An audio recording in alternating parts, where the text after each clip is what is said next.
Welcome back to the fall regional number 2 here at Gamescom, live from Gamescom, of course, for game number 2 in the Heroes of the Storm Championship. We have 2 more teams to enter the main stage right now. Our first team are a team who have already finished 3rd and 4th in 2 tournaments and already finished runners-up in the last 2. So surely, as Gilly says, it's time for a win. Please welcome Fnatic.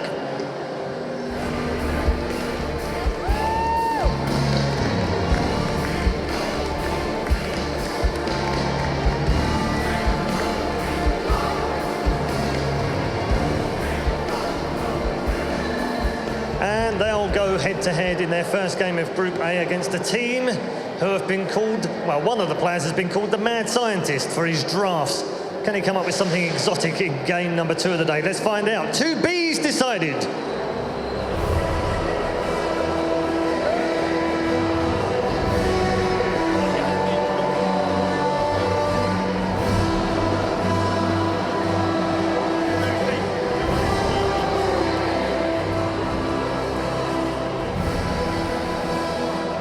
Funny, I've seen those initials in a number of tournaments, never once has TBD won. Maybe they can change it this time round with a real team in Heroes of the Storm. Let's head over to the desk once more with Kendrick and the guys.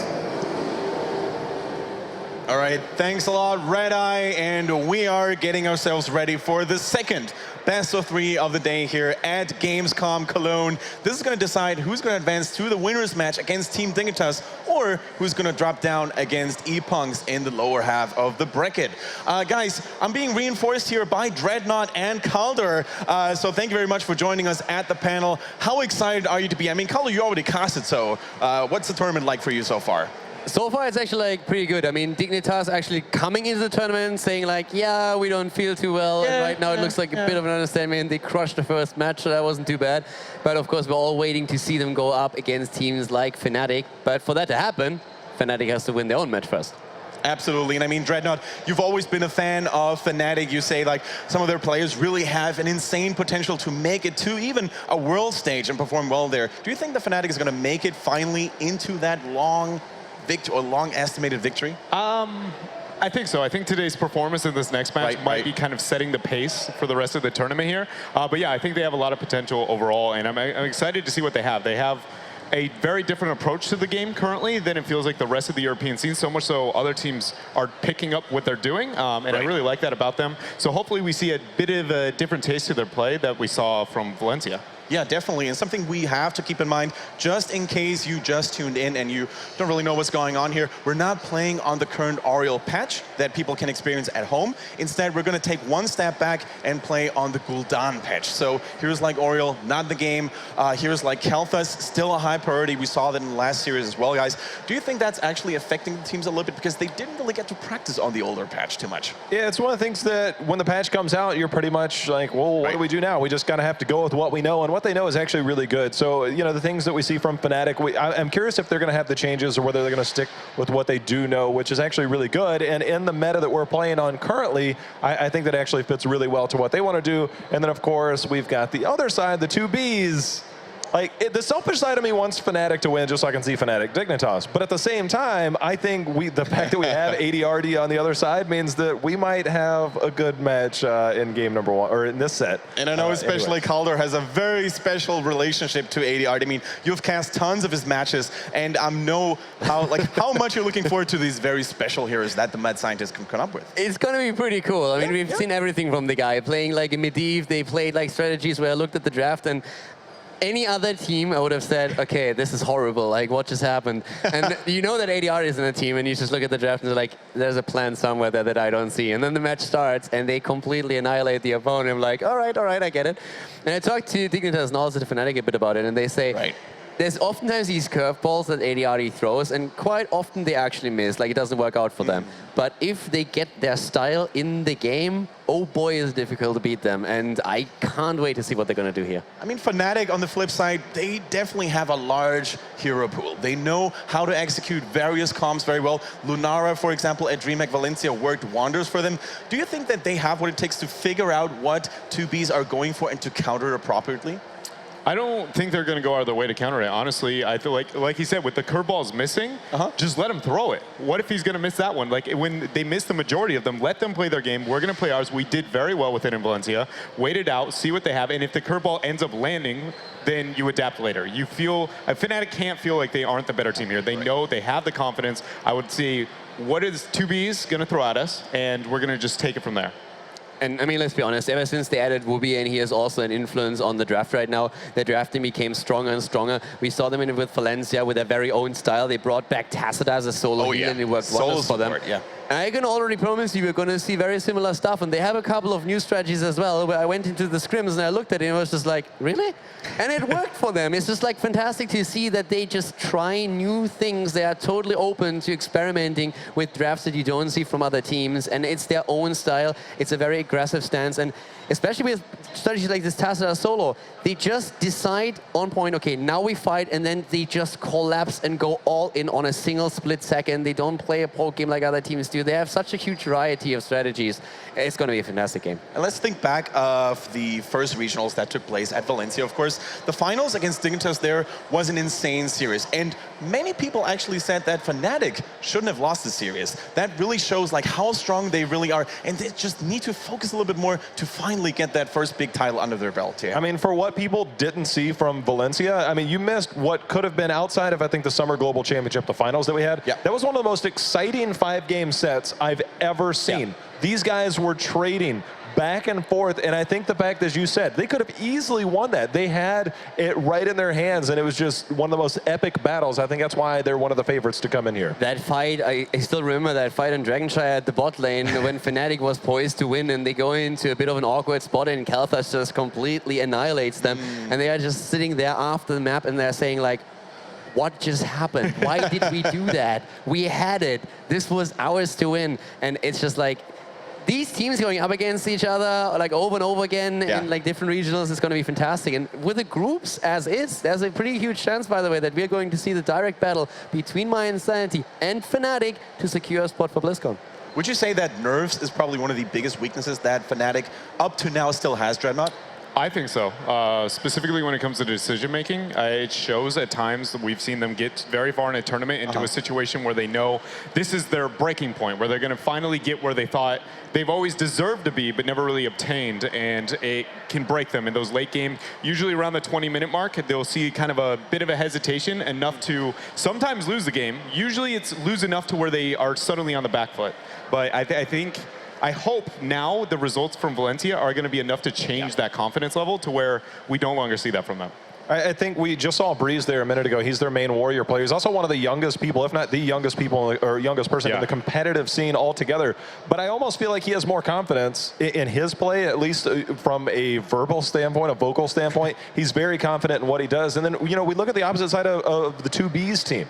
This is a team that we don't necessarily have a lot of information on when we look around the groups. This is one of the teams that we have the least amount of information for. And I think it brings a lot of question marks as far as, is the experience factor going to be there for them? And is on the opposite side for Fnatic, is there going to be the experience of playing against what they might be bringing to the table? The teams, of course, also scrimmed a lot, and especially before groups were announced, also against each other. If you're looking at 2Bs, they have like a couple of patterns that they go through in a lot of their drafting, not only in the tournaments that they've shown, but also in scrims. They love to play with an early Karrigan. It's something that they really love to do. We've seen early Medivhs play them as well. It's a little bit map dependent. Infernal Shrines is the map where they like to play him. They love to play him on Tomb, but those are also maps where Karrigan can give them a lot of potential. So if you draft against them, those are the two heroes that you want to keep in mind. And also, those are the two heroes that basically guarantee them to always get one of them if they really want. But one thing I think we have to keep in mind, like they do play this deathball-y, hyper-aggressive composition, but Fnatic made their name during the Valencia with the Lunara Leoric style play, which is phenomenal against Deathball. You lose the Leoric, they win the trade afterwards. As long as the Leoric come back to life, suddenly you have the upper hand in the team fight. So Fnatic's playstyle, or at least what they display to be dominant with at Valencia, I feel like is at least a soft counter to that playstyle from 2B's Determined. Yeah, and Fnatic is also really good when it comes to keeping Lunara alive. Even if Leoric should fall early on, it's really hard to deal with Quacknix, individual class or backup from his team. What do you think, Jay? now. I think that what we saw just 4 weeks ago showed that Lunara play made her a factor in the current meta. I mean, we saw, and it was so much so that as we went into the last set, when they went against Dignitas was like, wait a minute, like we want a piece of that action because we know how good Lunara is. And it became like one of those within the regional event, Lunara became like this powerhouse. And I'm curious if they're going to bust it back out because she hasn't changed.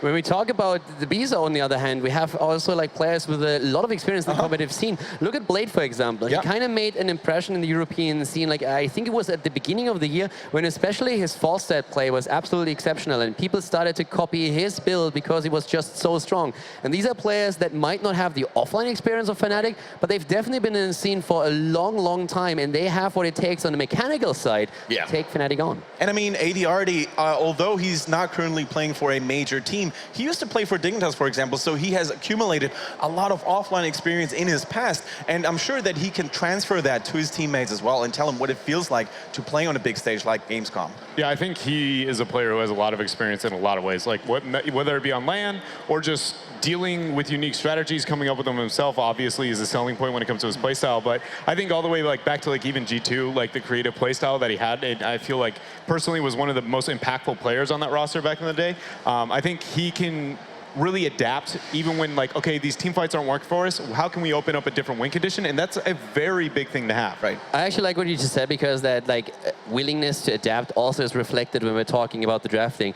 He's extremely proud of his Medivh play. We've said that. We mentioned the hero a couple of times, but he's never in this. He's never becoming this one-trick pony where he says like, yes, I am completely amazing on Medivh. I have like an insane win rate. We have great results at tournaments. I have to play that hero. So he always looks at it as an option, but he doesn't force it on his team or onto the opponent. So he's always open to just adapt to what he sees in the draft, and also, as Stretcher said, in the game itself. Yeah, and I actually talked to ePunk's raid boss before their first series, and he was like, you know, 2Bs, they have 7 team comps with Medivh that they can work on and switch around. So they're extremely flexible. Even if Medivh falls out of the roster, they still have these other components that they can juggle with and complement into their draft. So it's going to be really hard for Fnatic in this series to predict what 2Bs are going to come up with here. I just received word, by the way, that the first battleground is most likely going to be Sky Temple.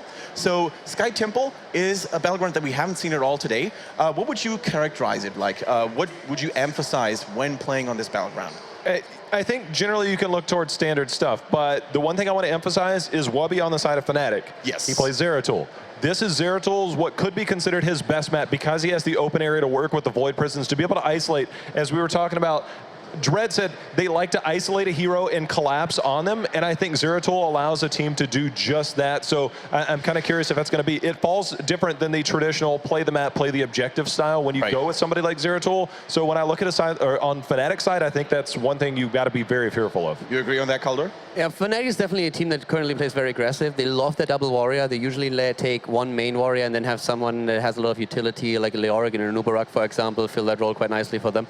And the thing that we have to keep in mind when we're talking Fnatic is they are here to qualify for BlizzCon. Yes. Nothing else matters. This is the one goal that they have, and they said over and over again, we are tired of getting second place here. We really want to make sure that we are the team that represents Europe next to Dignitas at BlizzCon. So all of this for them is just like, we have to win these games clean. We don't want to show anything. We want to go for 2-0 here so that we have more time to prepare, watch our opponents, give our opponents as little as possible that they can prepare with, and make sure that we go into games against teams like Dignitas and My Insanity with that mindset that we are going to be the dominant team at Gamescom now. It's actually insane if you consider the fact that we have 2 or at least 2 teams in Europe that have a mindset like everything else aside from a victory is a disappointment.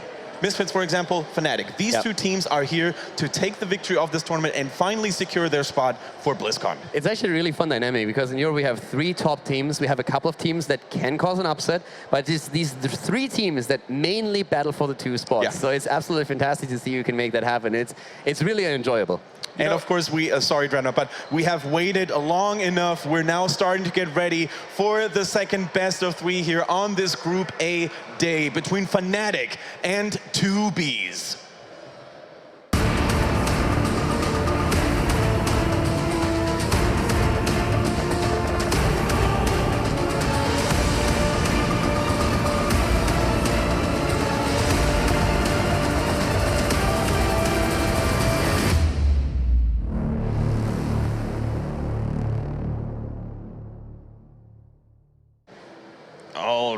Indeed. So in Group A, you need to bring your A game because this is a stacked group.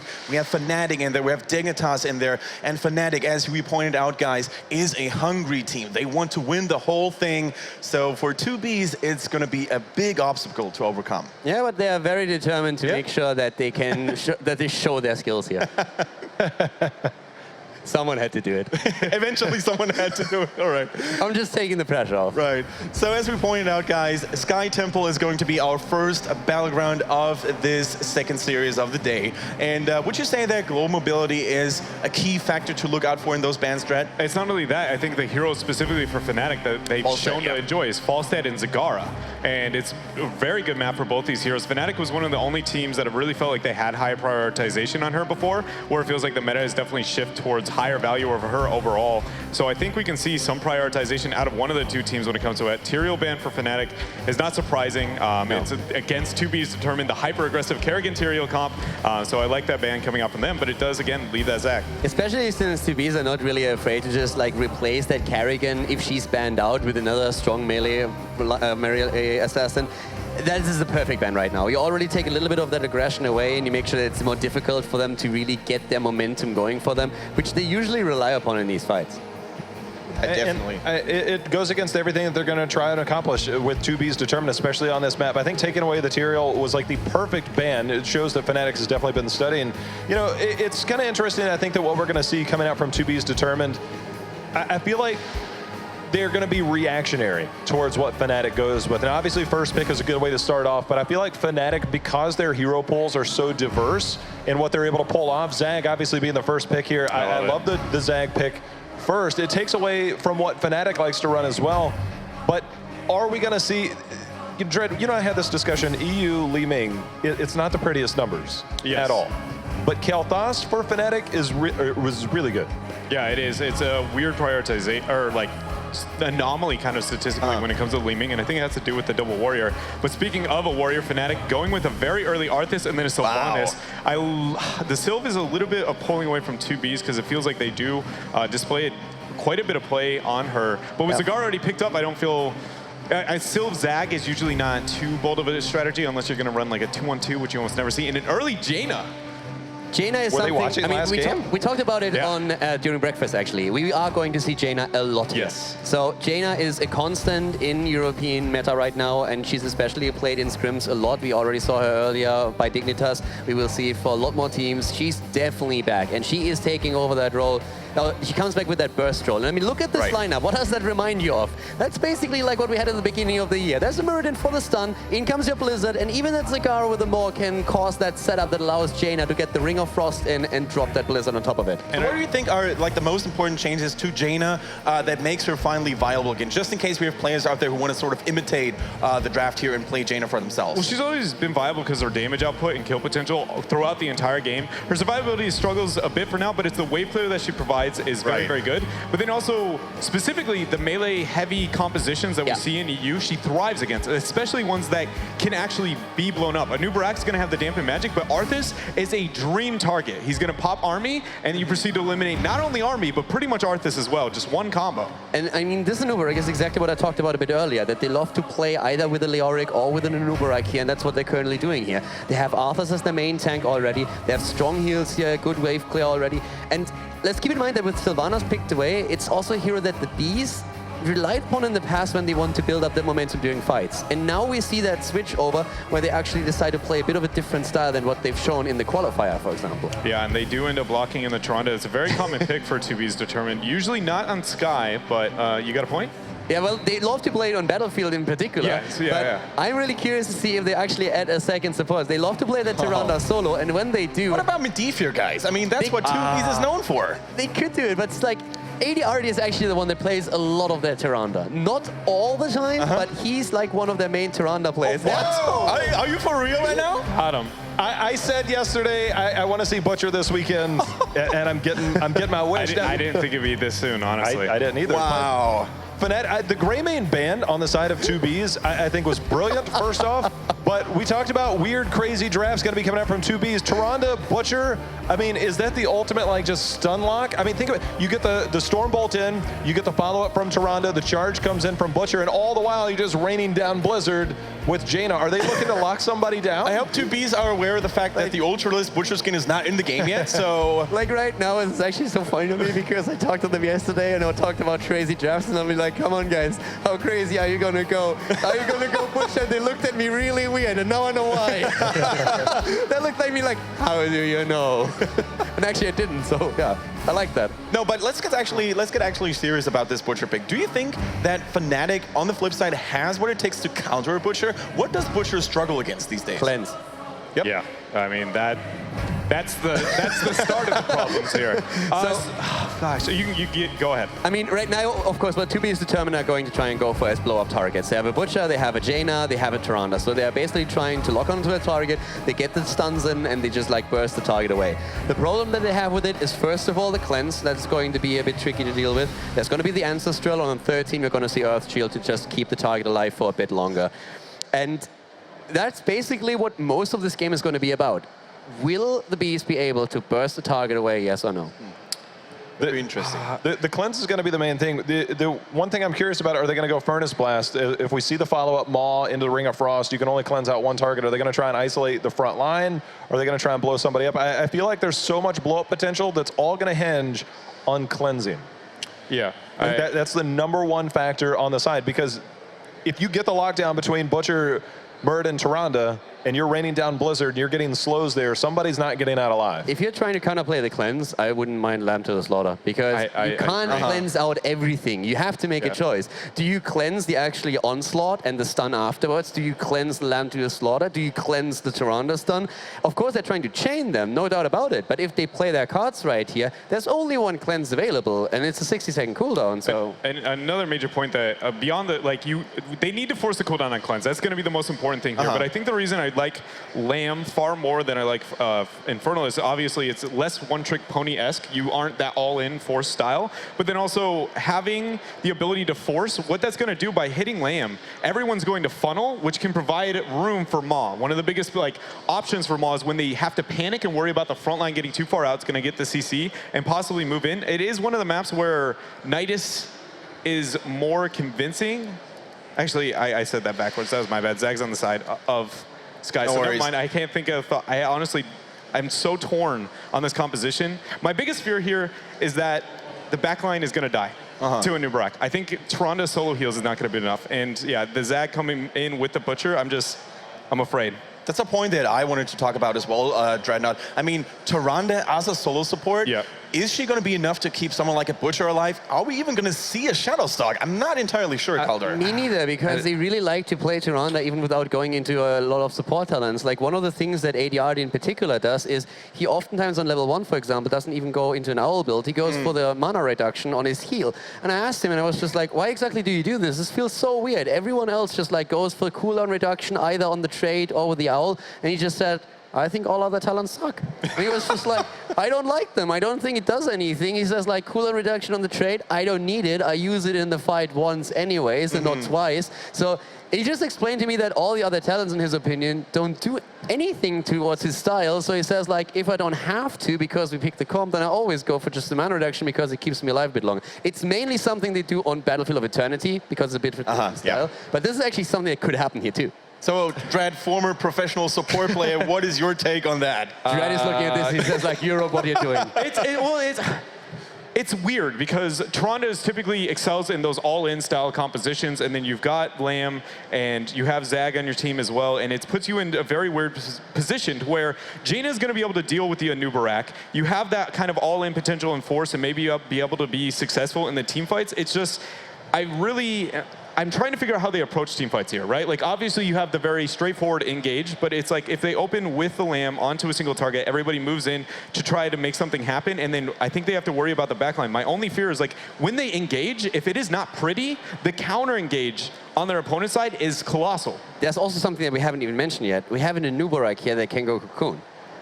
Yes. A lot of your damage actually hinges on the Butcher getting a bit of free reign here. So there's no cleanse, so all the stuns and lockdowns that we're seeing on the side of Fnatic will hit. And we have a Cocoon, so Fnatic could actually use not only their Ancestral on Rhaegar, but also the Cocoon as a bit of a panic button when that massive engage comes. And the question is, of course, once that engage of the Beast is over, how do you win the fight? What do you say on that Cocoon point there? You don't. I feel the isolation is definitely a possibility. It's a matter of, are they going to go true all in? It's Abattoir at 7 or the healing talent on Butcher's brand, and it's enough for sustainability when you look at somebody like a solo Tyrande. Is it going to be enough to keep them alive? If not, are you just going for that pure burst damage? I feel like there's a lot of talent choices that can apply the survivability or the sustainability on the side of 2Bs, or are they just going to go full damage and see what they can do?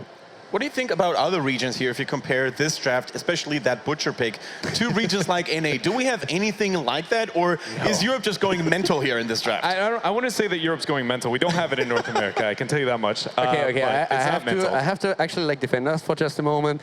That is very atypical for Europe too, all right? So this is not the same. We're still talking ADR here, just one moment. Yeah, but overall, my biggest fear in this composition with the type of engage they're trying to get with the Butcher is, again, the counter response. When they go in, they want Jaina, they want Zag to get the follow-up onto the backline to get that kill potential, right? They aren't going to do too well by focusing the front line. Most likely there's going to be Rhaegar being able to keep them alive. But if they go on the front line, the backline is going to die by the Andubarak or the Arthas. As long as Rhaegar's in position, he's going to be able to deal with that trade and split the damage so much. Yes, you're going to be able to engage on, like, say, Rhaegar, but if Andubarak and Arthas move onto your backline, you have to baby them, and then now you see a frigid wind are getting damage onto the from the Arthas onto the Butcher, and he has no auto attacks. He's vulnerable. He's already put his engage, and you've only got a Tyrande. Like, if you don't open successfully, you have to wait out your cooldowns. Exactly. You are not going to win the fight if the initial onslaught doesn't really hit properly. And one of the things that we also have to talk about is how fantastic Smexy played in Valencia. Oh, yes. He was just one of the best support. Yeah, he was one of the best support players at the tournament, if not the best. Yeah. And if he plays on the same level here, he is going to hit that Ancestral. He will have that cleanse ready when he really needs it and not before that. So it's going to be really difficult for them to bait the cleanse out by just tricking him. Yeah, I mean, of course, Smexy can't do it all by himself. He's really dependent on calls from his teammates as well. Do you think that basically Fnatic's team synergy, Jehao, is strong enough to counter this very one-sided onslaught approach here from the 2Bs? They've got the experience. I think it heavily favors them. They've played so well for so long, and they've been on comms for, goodness, I don't know how long. You know, they've had like one change, and that's it. And the fact that they've managed to pull everything together, and going against this, I don't think they're going to be shaken. At least I hope not. Yeah. But when you start to throw weird comps like this at somebody, it starts to make you probably question, did we draft right? And Butcher coming in last will definitely give you something to think about. The one thing that we have to consider here is also that we see the 2Bs coming into a tournament where they qualified just in the last qualifier. They're in a situation right now where they're up against Fnatic, and they're already showing this. We know that they draft crazy, but they are not even trying to just play something normal. Right off the bat, they are showing a draft that we haven't seen before, and they're trying to blindside Fnatic. So they come out swinging here. And this is, again, one of those do-or-die strategies. If that works out, they look fantastic. If it fails, it's going to be failing horribly. So. Absolutely. That kind of reminds me, Calder, of the Summer Championship when Naventic against MVP Black, I think it was, pulled out Malfurion, damaged Malfurion, and damaged Lily, and everybody was like, hey, what's going on here? But afterwards, Naventic actually said, you know, we're not even spending any resources on this almost unwinnable match here. So it wouldn't actually surprise me if 2Bs went for a similar all-in-or-nothing approach.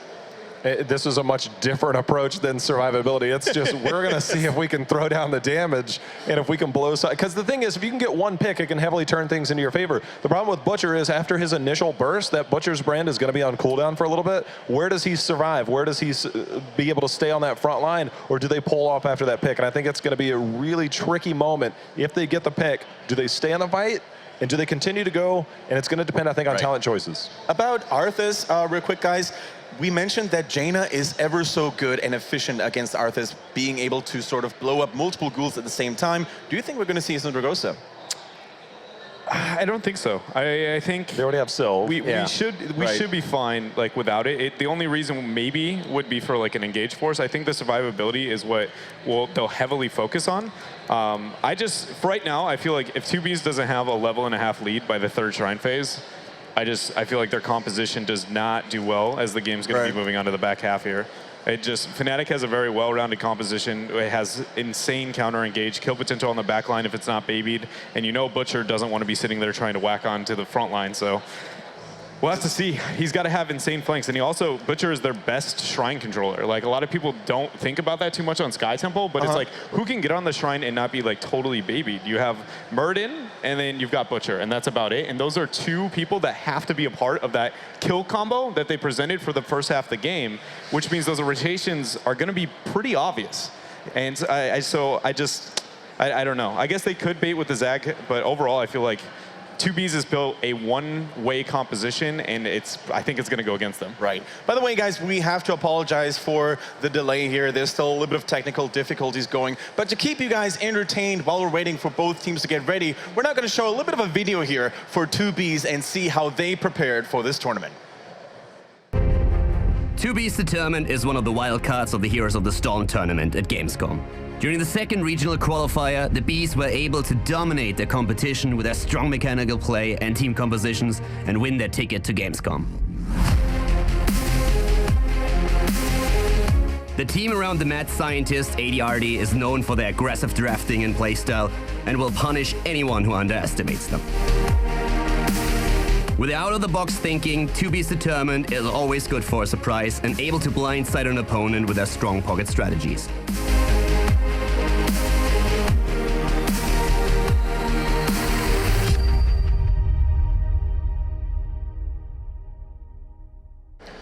So, Color, you didn't tell us about that. When were you gonna? What? Yeah, I did. I didn't know that you were the voice behind these epic videos. It was at the dinner that you weren't at the other night. Feels bad, man. Yeah, you didn't join us. You bailed out on us. That's why you don't know. Well, I certainly was very positively surprised here. That was some real hype there. I mean, I got to tip my fedora here. More than anything, I mean, he's a prophet. How could you ever expect that ADRD would catch his opponents off? You recorded that before this. Don't lie. You predicted that they would catch them off guard, Calder. It's not really a very difficult prediction when you're talking about ADRD. Oh, man. But so about this draft, guys. Yeah? Who's going to win the video game? Who's going to win the video game? You guys know I love the Butcher. I love the Butcher pick. I love that we see him here, but I still think that Fnatic is just like too good to be. I mean, they know what the risk is. They know what 2Bs are trying to do here, and I feel they're too strong to fall into that trap of getting just like snowballed. If this comp had Tyrael, I would be far more convinced on his possible, like its potential to be able to win the game. But the fact that Tyrael has been removed from it, it just makes it too simple. We've seen all-in compositions historically always do decent up until you get to your regional, and they're like, oh, that's the top 8. That's not just. That's not just anybody? Oh, that's good. That's weird. And where cleanses and ancestrals actually land every time, and it feels bad. It's actually also kind of funny if you think about the bans. The Tyrael ban, of course, is fantastic here for the reason that you just mentioned. But Falstad was banned out by the Bees, and it was banned out because they were kind of afraid that it would be picked up by the opponent for the Gus. But if you think about it, they themselves would also have loved to have a Falstad there. They just couldn't run the risk. Because they said, if our opponent picks Falstad, then we have no chance with that build. If we pick Falstad, we can actually go into something where we simply throw down the lamb and go full proc last year, Road to BlizzCon, where Navi played that. Probably most viewers weren't even alive when that happened. It's so long ago. I mean, last year, probably, no, just jokes aside. I mean, back in the days, I mean, when Team Liquid was known for cheesing a lot and using weird strategies. I mean, even in Valencia, they pulled out Vikings, for example, really surprising their opponents. I wouldn't consider Butcher a cheese, but it's definitely a strategy that is much more predictable and much easier to deal with than, say, for example, what Team Liquid pulled off last time. Was this in our discussion when I said most underrated heroes? Yes. Butcher was one of my... You can call me crazy all you want. He has... I'll proceed to. As just watching this game, the slaughter is not from his half, you know? That level one, if he goes wave clear, it adds so much. I'm telling you. And then level 7, I'm telling you, the survivability at level 7. Is ADRD your little brother? We had talks every single night about this draft. He's got a spot, but this isn't it. That's how I would put it. And the death, like if you told me this was like a Kerrigan Tyrael, I would go, suddenly it's BlizzCon 2015 European strategy. It's a very hard composition to be able to deal with. You can't stop the fight because you have Onslaught, you've got Kerrigan combo, and you have Smite coming into play. And then once you decide to take the fight, you get Sanctification, and you're like, and we lose every single time. But that is not the case. Your only engage is going to be the Tyrande or the Murden. I expect the Rhaegar to have good positioning and cleanse. And after that, you go, oh man, that sucks. Now we have 12 seconds before we're effective again. Wailing Arrow is another big part here. Yeah, if that hits absolutely. with good timing, Yeah. then you go in there with Butcher, he charges in and he's like, guys, and everybody else, Where's everybody at? Hello? where's my Blizzard? Where's like the follow-up? And it's like, dude, we are silenced, I'm sorry. The one thing I want to mention again here as we see the draft on the screen, what happened to Sonny here, guys? She's not banned. Unlike in Valencia, she's there and ready for the taking. 80 already happened. Like she did. No, but in seriousness, is she not a priority pick anymore? What would you say happened? I think she's still a heavy priority. I think it's just the comps that we saw. You know, we see a lot of the double warrior meta tends to be more towards the warriors that are a little bit stronger, a little bit more survivability. But Anub'arak is a great choice in the fact that he can burrow. He's going to be able to get some of that damage as he goes in. He's got interrupts. He's got the impale that comes out. I think he actually lends a lot to a lot of comps right now. And then Arthas to help control the front line. Perhaps they were afraid of maybe someone in that front line, so they picked Arthas early. One of the things that we saw Sonya with is usually the double support behind her, and normally it's when you want to have a high sustain on a map like Infernal Shrines on the shrine itself so that you can actually get those minion stacks. In the setup and in the way that the teams are playing right now, I feel she doesn't have the same priority anymore than before. And especially with Fnatic, we've been talking about their aggressive style, their willingness to go into that Leoric, going to the Anub'arak. I really think it's something that falls a little bit off for a lot of the teams right now because they prioritize different things and want to have that heavier front line with the Mirrodin Arthas in the case of Dignitas, or in this case, the Anub'arak together with Arthas as well. Yeah, absolutely. And I mean, it's really cool to see that teams are audacious enough to actually pull out something out of the ordinary, that they're brave and they're not afraid. However, I'm really skeptical whether it was the right time to pull off, and especially the right opponent, Dreadnought. A real selling point of their composition, if we're going to look towards the positives, is they have an insane 4-man with a really good 1v1er, which is going to be the Zagara on the bottom half, and no one can really deal with her in the lane. She shouldn't be like getting solo kills like crazy or anything, but she should be dominating it, getting a lot of siege damage out in the first half of it, and then being able to possibly, I think they're going to be moving with a Maw playstyle just because of the Jaina and they need to be concentrating on team fights, but they do have a potential option of moving with like a Nidus with, again, that heavy roaming 4 and then getting the split push. It's like, hey, do we get a poke? If not, she's going to go get a little bit of damage out, come back. Right. But the 4-man and early game kill potential is very high.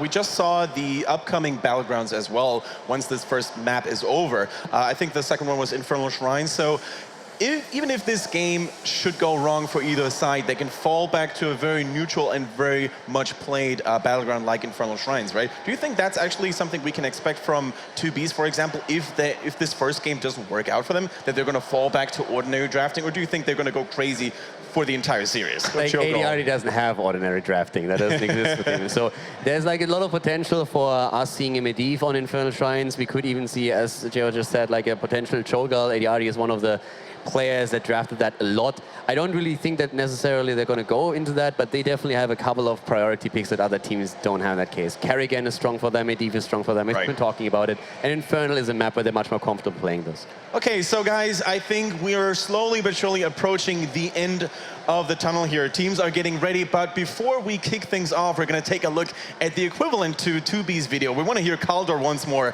for Fnatic this time. After second place finishes at the last 2 regional finals in Europe, Fnatic is hungry for their first championship victory in 2016.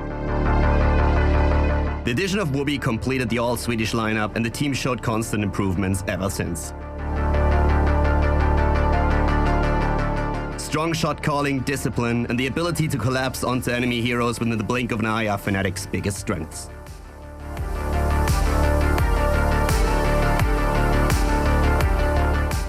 Fnatic is tired of being the number 2. The team led by Quacknix and Whoopi is aiming for BlizzCon, and failure is not an option.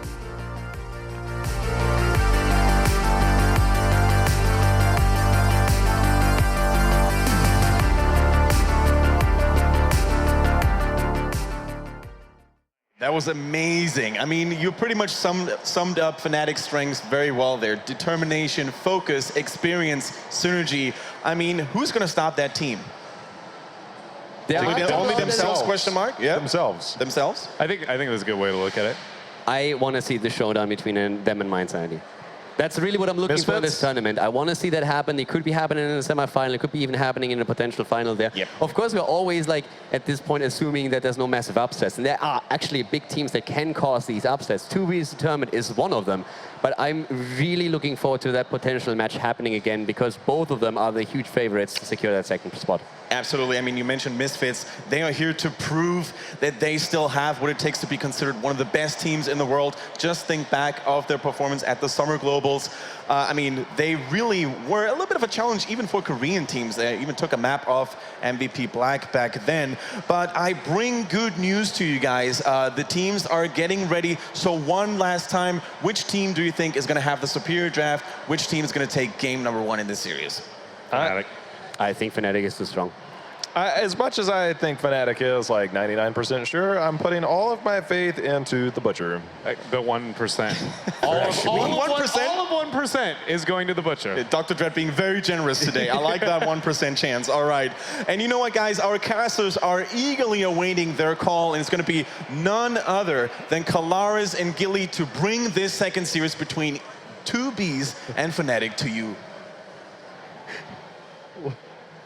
Thank you very much, guys. It is time here for the Heroes of the Storm EU Regional to figure out exactly who is going to be moving on into our winners match here between Fnatic and 2B's Determined as, well, 2B's Determined brought us an interesting draft. They came out swinging with this Butcher Tyrande composition that we're going to see. The solo support Tyrande.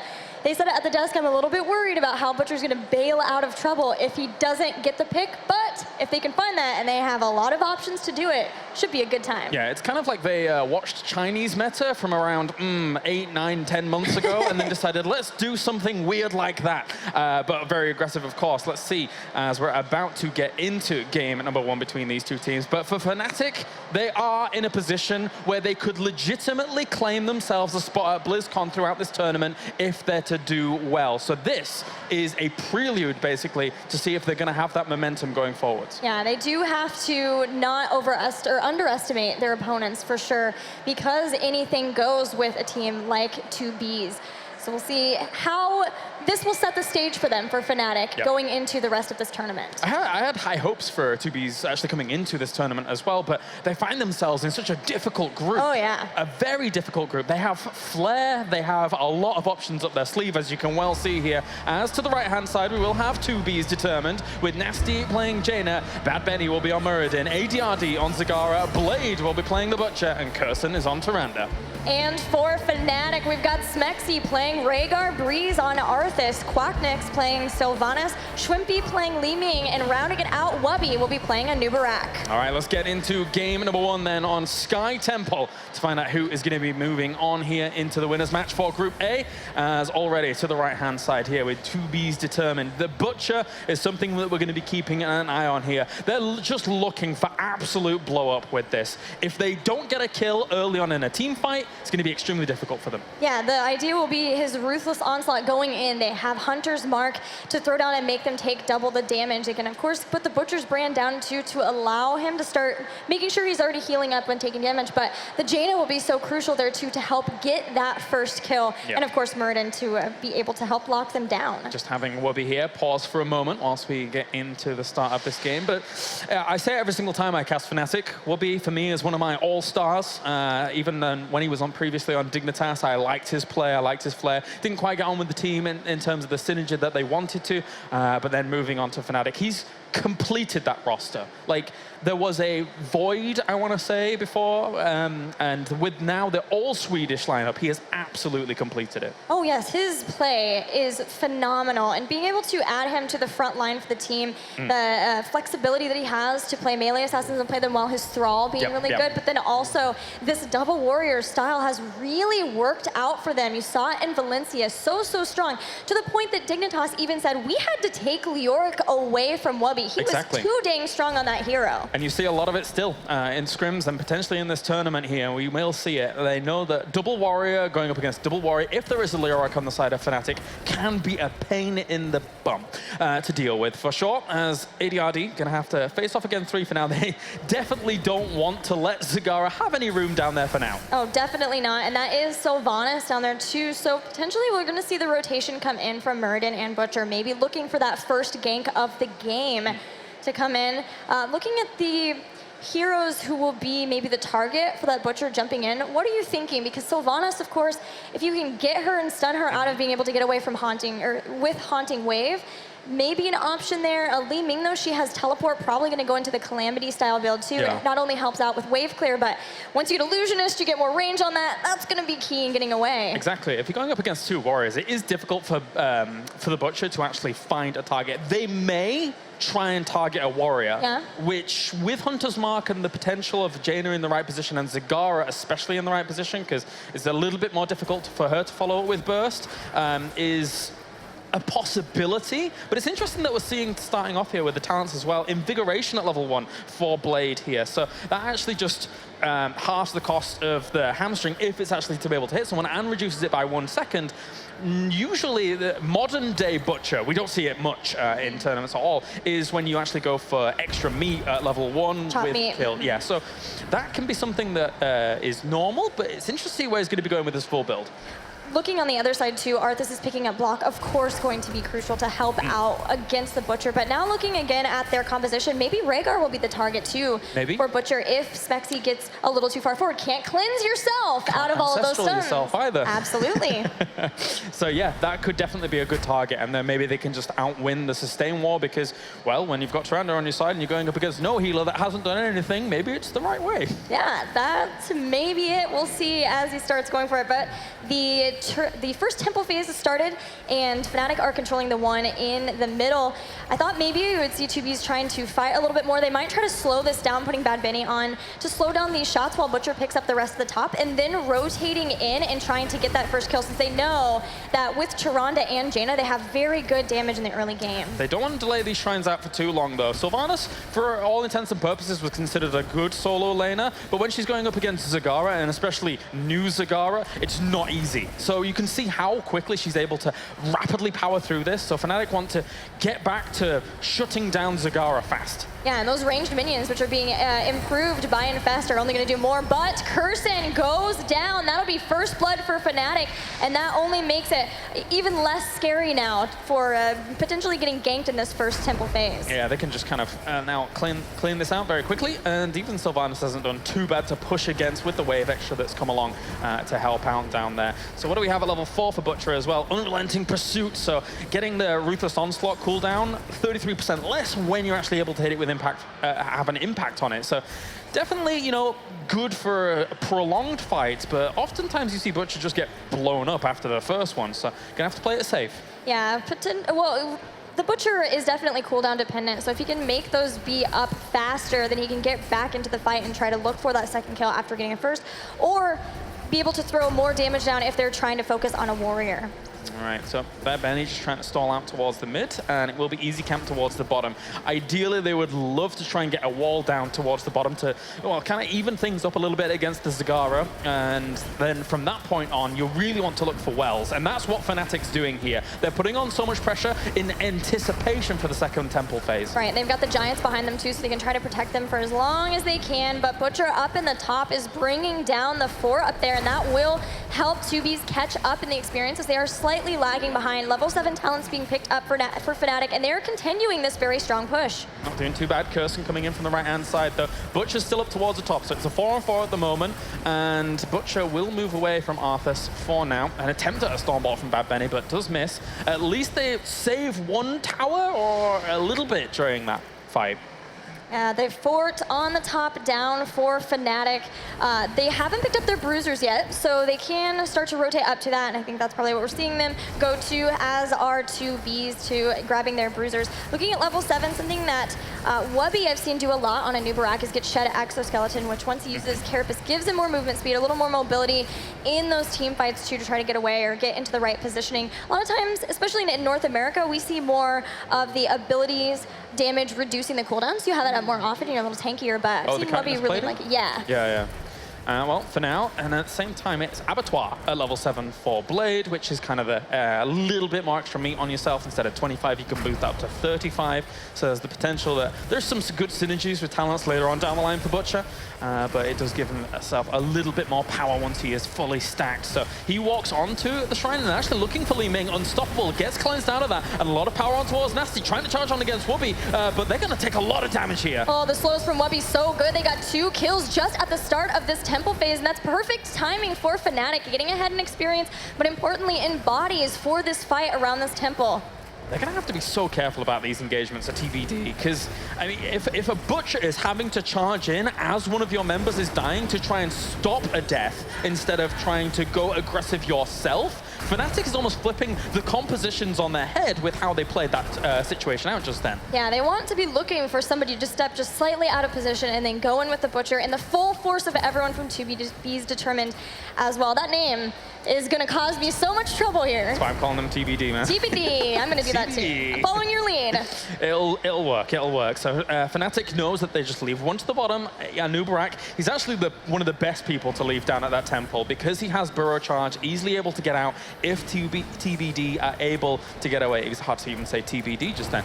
But Fnatic will move away, and they want to even things out on that top lane because of the fact that their fort is down.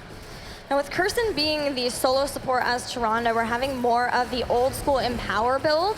And with Tyrande, you can do a lot of damage to a boss quickly, but this seems so scary. They do not have heroic abilities at this. It's getting burned down pretty fast, but Fnatic are coming for the setup. It's like they're giving them it. Unless they're going to take this fight here without level 10s, it's going to be very difficult to deal with. They're going to actually charge on against Wubby here with Blade doing quite a bit of damage. He's going to actually rip him apart, and that will be him dying off. Oh! Not ready with the jump, and they're trying to have full wave of force. They will push him off. They claim the boss, and they get big kills. Oh, the resets are coming in for Schwimpy, and he's not done yet. Murden goes down. They're chasing after Kirsten. Does Breeze have a Burrow Charge to try to block him away? Now, Kirsten and Nasty will get away, but 3 kills trading out just for losing the one. Wubby buying time. I thought maybe they were going to come back in there when Vinny jumped on, but it was to their demise. And, I mean, that shows the power of something like Wave of Force over Disintegrate. Imagine if they didn't have Wave of Force in that situation. So even without Repulsion level 20, there is still uses for it, especially when you're challenging a boss like that. It was almost free pickings for Fnatic. And now heroic abilities are here for TBD, but with that choice, they've put themselves much farther behind than they would have been otherwise. Fnatic now half a level away from 13, but some interesting synergy that TBD have now. Again, Maw with Ring of Frost there, Shadow Stalk for more heals. They really need to be able to keep this Butcher and this squishy composition alive and Lamb to the slaughter. Yeah, that and the potential of maybe catching someone off guard here with a Shadow Stalk rotation. We shall see how that plays out in just a moment. But as you say, Lamb to the Slaughter is scary. Does silence the target as well now. So let's see. Obviously, I say now, it actually changed a long time ago, but we just don't see that much Butcher. So exactly. Yeah, maybe if he's able to catch somebody in a one-on-one situation, you can throw that down and know that there's silence. You can't escape if you can't use any of your escaping abilities. Yeah. But still, they're down in this for sure, because now they're trying to go up against and fight up against people who have a talent advantage, and trying to get that pick just becomes more and more difficult as they get to that point. And again, Fnatic just keep posturing in an aggressive position, which is what ideally TBD would like to have been doing before, but it's not to be the case, as they will back off for now. They're happy to take a temple for a temple because they have so much of a buffer in the forts to Fnatic. Yep, they want to be the ones trading. They're totally happy with that. And they even get some pushing done in the lanes to get them. So TBD really have to be the one to deal with those lanes. They're moving up to the top. There's only a few shots left of this. Is someone from Fnatic going to move on to this? And it was cleansed there. Unstoppable was Breeze. So that charge basically being made redundant there, as Blade will get caught there for a moment. He's taking quite a bit of damage, has to move away. It's hard to heal him up, and he gets caught again by the Howling Blast, and that will be him falling. The Wailing Arrow to hit Kirsten, so no heals to try to help out along, and this is retreat from everyone from TBD. 80 already throwing out the Maw, but he was already caught by Wubby. He was not in there, hit with the Howling Blast, slowed by the Frozen Tempest, and again, a 3-kill lead for Fnatic in this fight as they start to pressure top. And with Sylvanas, they could get way more done off of these pushes than otherwise. In a similar vein to how the desk said, you know, the Butcher has his place here and there. I've seen this team use him to great effect, but with different compositions. In this one, it's really not hitting the mark, because they just have no opportunity to put themselves on an aggressive footing. And even if they did, I still think the double warrior would be able to hold out against it unless everyone was in the right place to blow up a warrior or lam a Sylvanas and then kill her off. It's really, really difficult. Yeah, a lot of times when you see these newer teams do things like different, like we see with this Butcher composition, it's to throw a team off and make and punish positioning. This is a team, TBD is very great at punishing bad positioning, but when you go up against a team like Fnatic, who basically nearly won at Valencia, that's not going to be happening. You can't bank on that happening. Yeah, and even if it does happen, it's an Anubarak in a solo lane where he'll just burrow away anyway, oftentimes, and not really put himself in too bad a spot. Breeze is very, very well versed at that, and even just going to take this hard camp. They already stole the one over the other side, never mind this one actually pushing on forward. So difficult times here for 2B's Determined, but a good team fight with things like Ring of Frost and Lamb to the Slaughter and more could turn everything around very quickly if they're able to get the wombo. The more into Ring, into anything else, is a huge game changer. 2Bs were off the map for a long time, and with only one Mercenary camp available, Fnatic knew exactly where they were. They stayed safe. A 16 lead versus 13, the dream for teams in a tournament. And 10 kills to 1 as the next tempo will be activating soon. Fnatic have complete control over this at this point. It is their game to lose for sure. All right, so let's see how they're going to fight this. Even Shadowstalk to anticipate people's positions would be nice for them to then try and catch someone out. But it's not easy here when Breeze and Wubby are at the front, holding this line. It's going to be difficult to try and wrestle this away. They'll stall out for a moment, but unless they do big damage to someone here, and it doesn't look like they're just getting chipped away at by Shrimpy over and over. That was cleanse being used on Wubby, so that is one nice thing. If they want to try to go in within the next minute, that won't be available.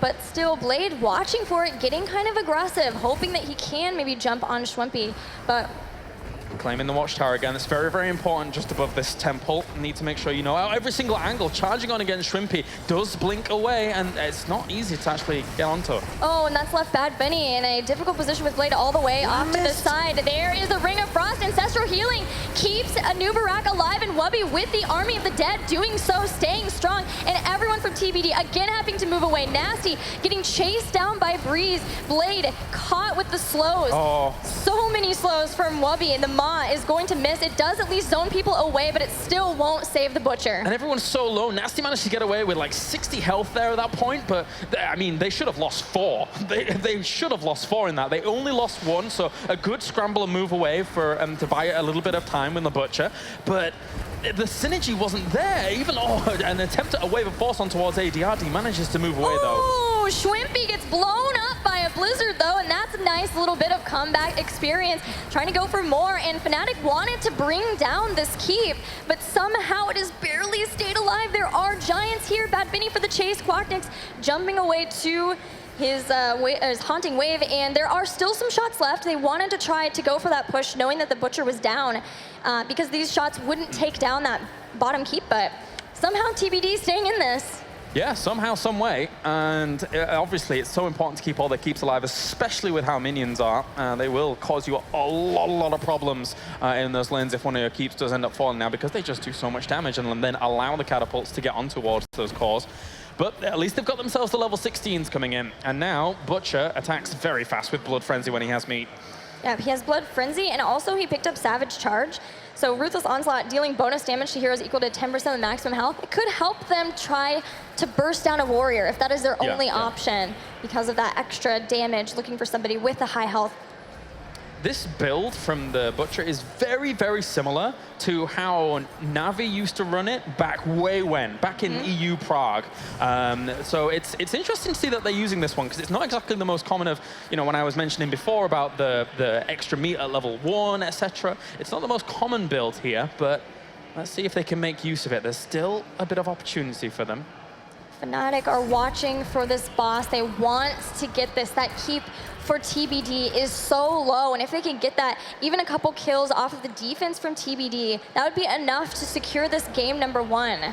So they're keeping a constant eye on this, allowing Sylvanas to be the one to clear up the lanes, even getting Giants, so maybe they can force some positioning from TBD around here, but keeping the eye on this. They can't get kills. Not sure if they'll try to actually go in on this or just try to wait out for the next tempo phase. Need to get a good lamb. See Blade here, just hoping that someone would walk through the mid lane alone. Doesn't quite catch anybody. Even the Owl doesn't spot anyone down to the bottom lane, so they know that they weren't pushing with the Giants, which means that Fnatic now is just kind of spread elsewhere. And are they going for boss again? Sure. If they do, yes, they have the heroics available, but it's so risky. Yeah, as far as like boss contention though, I mean, we saw what Wave of Force can do. There's just one person on that. But there is Ma, and that is possible for being able to pull if everyone from Fnatic piles onto the point. Force the situation more, then ring, then try and do it. Maybe that's the desperation move that you take here when you're up against Fnatic, who still have structural integrity over you. Yeah, I'm not sure, but the boss, neither team feeling comfortable for that, feeling confident at this point. And Fnatic knows they don't need to throw anything away at this point. They still are the ones who are ahead in the keep damage so far, and they can hold on to this bottom temple. They're going to pull TBD here, and Blade starting to look to see who can he Ruthless Onslaught into, who can maybe he throw Lamb to the Slaughter on to be able to silence, to get that kill, to move on and take out more. Smexy not even moves forwards here. He's a very passive Rehgar in this regard, not looking for any jumps on towards people. You can see his positioning. There's a wall in front of him. This kind of 4-1 composition there for a moment, because Shrimpy and Quacknix can be at the same distance as the Warriors because they have Haunting Wave and because they have Teleport. So overall, for positioning here for Fnatic, it's solid. And extra range too on Teleport with Illusionist at 13. And they have vulnerability. Both teams have the ability to make someone vulnerable. Of course, there's Hunter's Mark, but now also we have Northern Exposure for Jaina. But on the other side, Cold Embrace has been picked up for Sylvanas. So if Butcher comes in and goes too far, a quick Shadow Dagger and they can melt him down. Yeah, definitely. This is difficult for the TBD. I felt like they had to try and find a fight down there, but they then said, well, we'll consolidate our losses and go to the other temple because we can't find one. And now, with Fnatic, you know, being so far ahead in the previous temple, they could technically fight that if they wanted to, but with them being so close to 20, they're just going to get that and play the cards right. All right, so with 20 now, do they go to the boss and try to force TBD to make them come fight? Because a boss with everybody from Fnatic, that's going to go straight to core. I mean, they've got Repulsion. So level 20 on that Wave of Force is now Repulsion, which pushes things far. And they're even just going to look for the fight through the middle here against Bad Benny, who catches him. And actually, that's going to be a double stun on towards him. The Howling Blast missed, but the charge did hit from Breeze. And he will just move away for now. Both teams being very patient this game, looking for an opportunity, but not overextending. They know how important this is. This is BlizzCon on the line, and of course it is the first match, which means the loser of the match won't go home. It's even the first game, but still, nobody wanting to even have to go to that loser's match and get the pressure from that. Nice wrestle away of this easy camp. They're still not even level 20. They're going to take this fight. Wobby already having Ancestral Heal on towards him. They're going for Nasty. They pick him up. That's chained it down. That's a lot of the burst damage gone here from them, and they're just going to chase on for more. They're in such a good position. Repulsion against the Butcher, and he's pushed into a really bad position now. These Wave of Forces have been perfect. Butcher will go down 2, and finally they found it again, a Wave of Force Shrimpy, forcing everybody out of position. A team wipe for Fnatic, and after lots of posturing, Fnatic finally able to find the right fight to allow them to win the game. It was a very patient game from Fnatic overall. They knew that all they had to do is stay as a core unit, keep your front line strong against this potentially dangerous blow-up, but there was never a chance for 2Bs to actually find it. And Wubby up in the front, even though he'd get a little bit isolated, Murden was there and they were trying to focus him down because he had Army of the Dead and those slows, Remorseless Winter, Frigid Winds. Butcher can't do much against that when his attack speed is so slowed, and he's really dependent on it because of Butcher's brand to be able to give himself some self-sustain, especially since they only had Tyrande as their support. They got him once, I think, with Butcher, but Butcher died in the process when it was 4v4, and then they got pushed away from the boss anyway, so it doesn't... Yeah, that was not the best of situations for TBD, for sure. And now they're really going to have to rethink things. I mean, what map is it now? Infernal Shrines.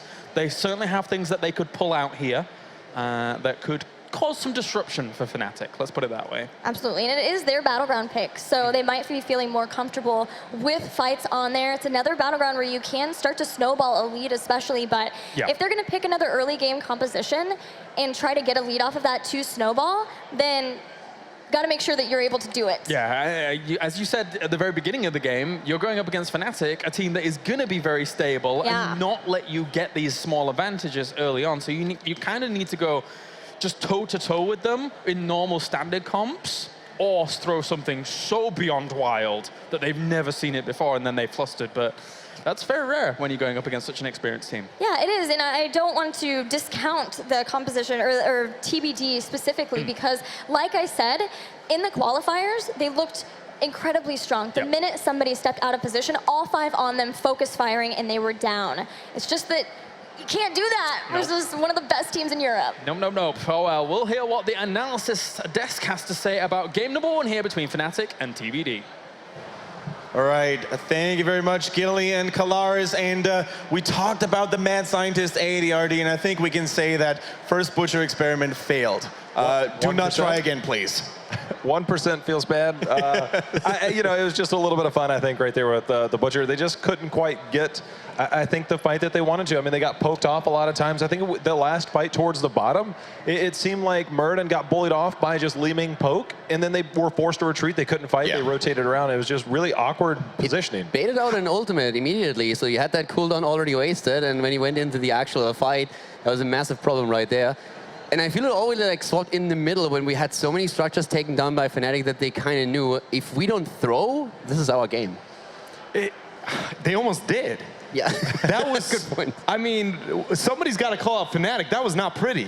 They had that game in the bag, a 3-level lead, and they end up risking 1 death, not getting the keep they died for, and making probably one of the sloppiest rotations they could possibly make. And in that team fight, the only win condition their opponent has is baiting out the cleanse, which did happen, and then getting another rotation for an all-in. And they were like, they had the mentality, we have the Li Ming, they've only got a Toronto, we'll outwin them in the poke game, but they did not do that almost at all.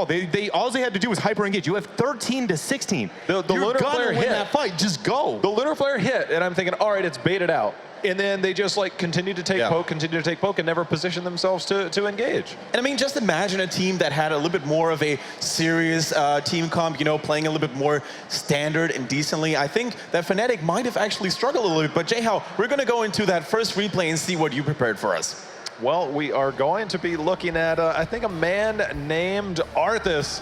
There he is. And here's the positioning around the boss fight where we saw TBD. They were on top of it, but the positioning there from Wubby, he stays in. He is going to get blown up, and this is one of the opportunities. But I also want to highlight the Li Ming play from Schwimpy. Now, you're going to see the dwarf toss on, but the wave of force comes in from Li Ming, bodies him off, helps secure that, and you can see the follow-up there, the resets, everything going in. And the beautiful play. Breeze played Anubarak phenomenally this game. I love the silences in this game as well. Like that Wailing Arrow in this case also highlighted it, but in every single fight we saw the Wailing Arrow come at the perfect moment in time. Every single time there needed to be a follow-up, every single time that the Bees were looking for a chance to blow someone up, Sylvanas, and they just couldn't do anything. Yeah, absolutely. And guys, if you remember the sheet that we showed earlier, I mean, basically they're now going to fall back to Infernal Shrines, a map that is a little bit more neutral, usually requires you to play more standard. For example, a Kerrigan is one of those go-to picks on this background. Do you think that, you know, 2Bs is going to switch it up a little bit and go normal? Or do you think they're just going to keep up doing their thing and be like, we don't care about the meta? I don't really think we're going to see a Butcher again, but normal would be, I wouldn't go as far as normal. Right. The thing is, though, like with Fnatic, we've been talking a little bit about the aggression, right? And Dreadnought talked about that one rotation there. I actually feel one of the issues that Fnatic has a little bit is that they are afraid of making a massive mistake. They had so many games where they ended the core, when they lost the core, they brought the core to 1% and then lose. Or they are massively ahead, take a fight where they all of a sudden lose the battle.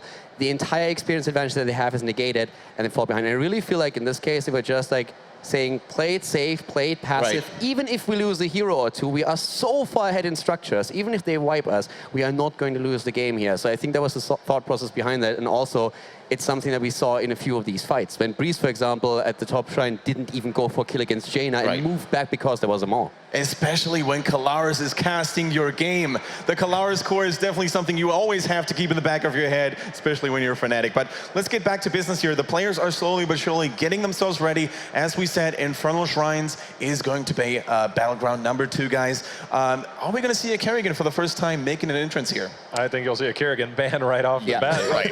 It is time for the draft. It's a matter of, does Fnatic ban it out or does 2Bs Oh, ban it 2Bs. out? I think 2Bs has to ban it out. I don't think they'll give it up at all. If Fnatic bans it, I guess they are going to say that they have a higher priority on a different hero on this map specifically. I'm guessing it'll be like more of the fault stat, but personally I'd like to see them just taking themselves. It's so powerful overall, but then on this map specifically, she just becomes an absolute like dominator all around. So we'll see. I think it's going to be fault stat or Kerrigan. There's no way they let them through.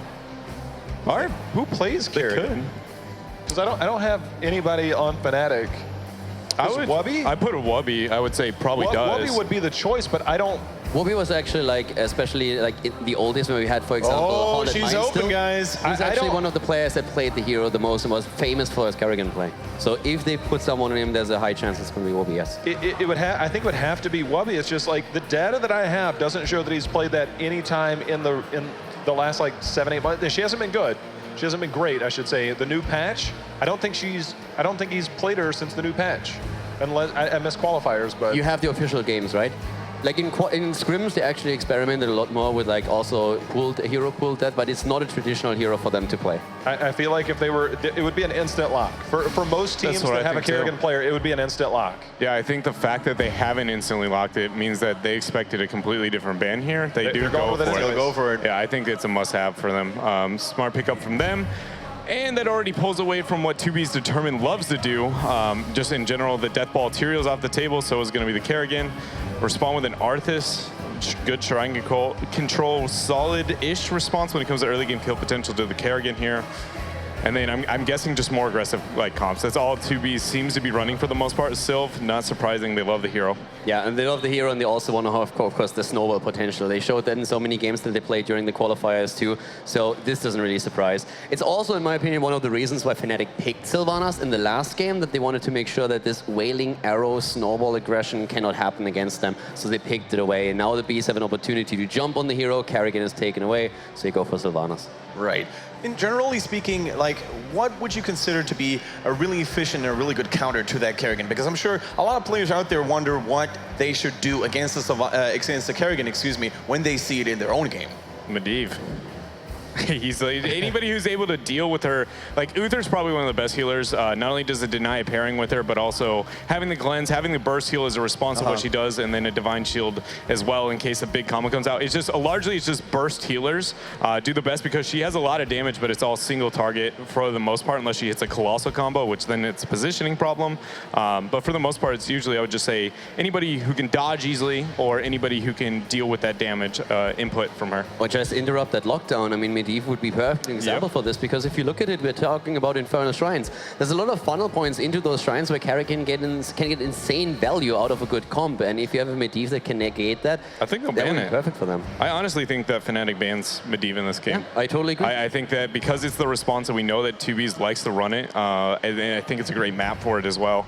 I expect them to move on to a ban here. So, but what does 2B's want to get rid of in this situation? They have the aggression. Kalthus, they're ready for the taking. I mean, yeah. He hasn't been seen at all. Yeah, there is actually the Jaina. I like that a lot more than Kalthus, because if you look at the comp again, then it's so much lockdown. The lockdown combined with that Jaina damage, and she is going to be a part in nearly every single draft that we're seeing this tournament for sure. Kalthus is strong, but with the way that the teams are starting to play again, Jaina just gets that burst damage in that you want. And let's not forget that with the triple Blizzard, she also has a very nice AoE on the map that helps you with the objective itself. Especially against all those skeletal defenders in the middle of a shrine. Yeah, it is Medivh. Well, there's the Medivh ban. The dream is dead there, but the fact, okay, so we have a lot of big, I guess, high meta heroes. Zag's still on the board. Kalthus still on the board. I don't think Li Ming's going to have the priority because it's Infernal Shrines. Greymane available. Greymane, yeah, Greymane was my third. I'm just, with 2B's determined, this is an opportunity for them to define their draft. Arthas, Sylvanas, you know you're going to get the lockdown. We talked about the potential snowball if they get that Punisher. But they also have to be able to have control over those shrines. And I think that they need to be able to solidify. And I guess one way to do it, predicting what Fnatic might be using it again on that front line. It also, I think, eats through Kerrigan quite a bit. This was after her health nerf, so it's not as high. Yeah, and then also the resistance that he has, it allows him to be less of a kill target for the Kerrigan in a short time, and then also picking up the ETC. So they have a lot of health pool on the side of 2B's Determined, a lot of lockdown as well. Their shrine control outside of the Arthas is honestly minimal, so they need to make sure they're able to keep his health pool up there a bit, and then the Kel'Thas, this is getting scary for Fnatic. The amount of control and kill potential they have right now is very, very good, and they still got to pick left. Yeah, this is actually like pretty crazy for them. They definitely wanted to go into Jaina to have like that follow-up later on with the Ring of Frost and also the Blizzard, but now they have still Kel'Thas. So for them, this is still in a fantastic position. They have the AoE, they have also, of course, that follow-up after stunts from Meriton and from also Kerrigan. This is just absolutely fantastic for them. I really think this is a great lineup. We're going to see Wubby on Kerrigan, Breeze on Meriton, and I feel like between Schwempy and Quack, they're going to be more of the backline. Is this a or Zagara? I was going to say a Tassadar or Zagara, I think would have fit in well there. But I don't like the Zagara as much as I would have like in a noob in this type of situation. I can see avoiding it because of the Tychus.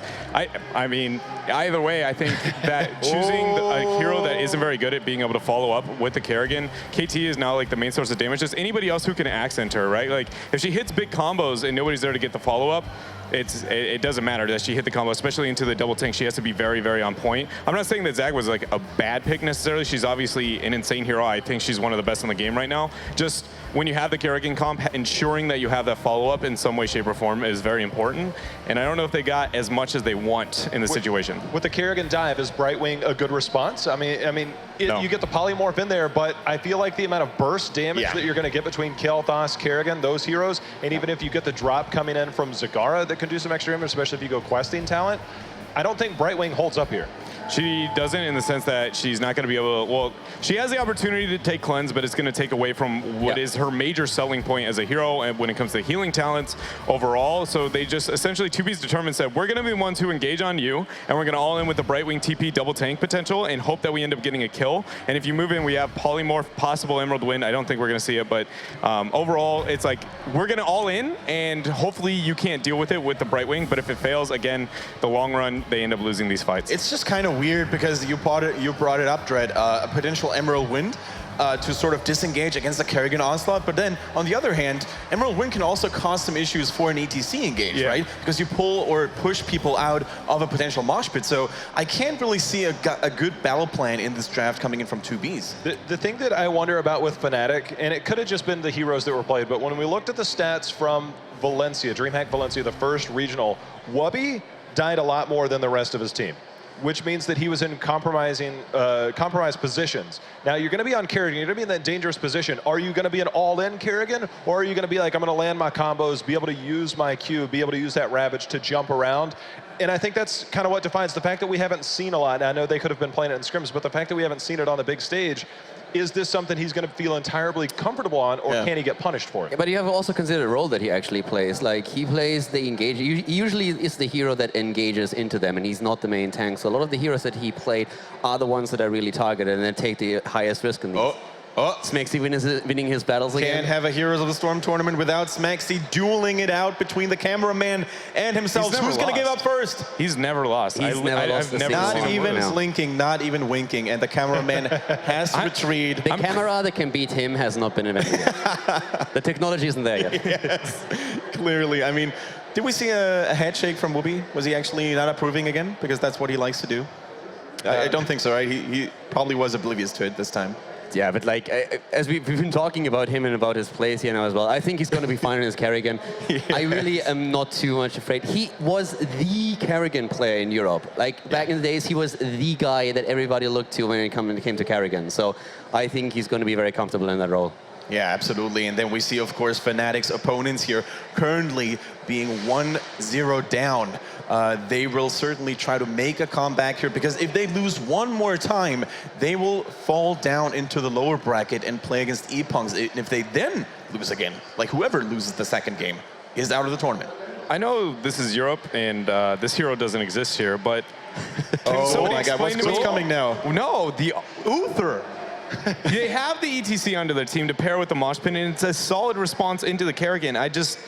I don't understand, I just don't understand the Brightwing pick. It feels It's weird. so like all in. I absolutely agree. It just feels so out of place here. I would have loved an Uther here as well. Yeah. I really think that right wing is not the right choice for them.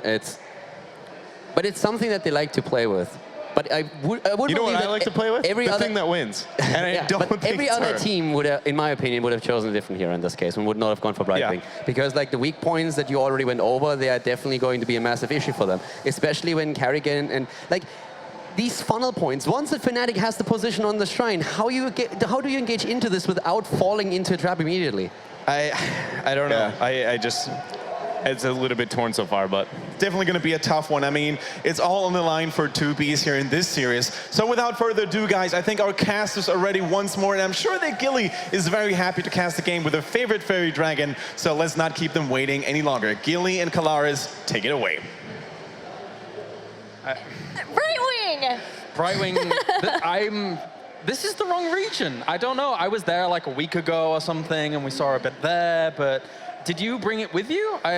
Always. Ah, okay. But I think these guys have also played Brightwing a bit before in the qualifiers, and even showing an interesting Brightwing build than what we would see, especially in NA. You know, when we still had it, it was still the phase shift build along with the phase shield, but I was seeing more of a mystified type build focusing on our Soothing Mist. So we'll see what Kirsten wants to do with Brightwing once we get into this game. All right, we are jumping on in. It will be Infernal Shrines for game number 2 here. Currently, Fnatic leads 1-0 against TBD. And then to the left, it will be Smixy on Rhaegar, Breeze on Muradin, Quacknix on Kael'thas, Shrimpy is on the Kerrigan, Wooby is on the Zagara. They are Team Fnatic. And on the right, playing Sylvanas is Nasty, Bad Benny on ETC, ADRD playing Tychus, Arthas played by Blade, and Kirsten playing Brightwing for 2Bs determined. All right, let's get into game number 2. Let's find out if the team of the mad scientist in ADRD is going to prevail here and push it on to a game number 3. It can be a little bit difficult. It's always nice to see ADRD here. Again, one of my favorite players. There's quite a few of them. I've got Wooby, and then I've got ADRD on the opposite teams, and I'm like, what do I do? So both of which I actually played at some point for Team Dignitas. This is weird. Yeah. I got a lot of favorites in Europe. Surprise, surprise. Well, I think that would make sense. That's probably a good thing. Yeah, probably. All right, so let's see how this is going to unfold. Shrimpy on the Kerrigan, not something that we see too often. It's kind of a old throwback, one would say, to those Navi days or whatever. But of course, at the same time, he did play a lot of Tyrande and things like that back then.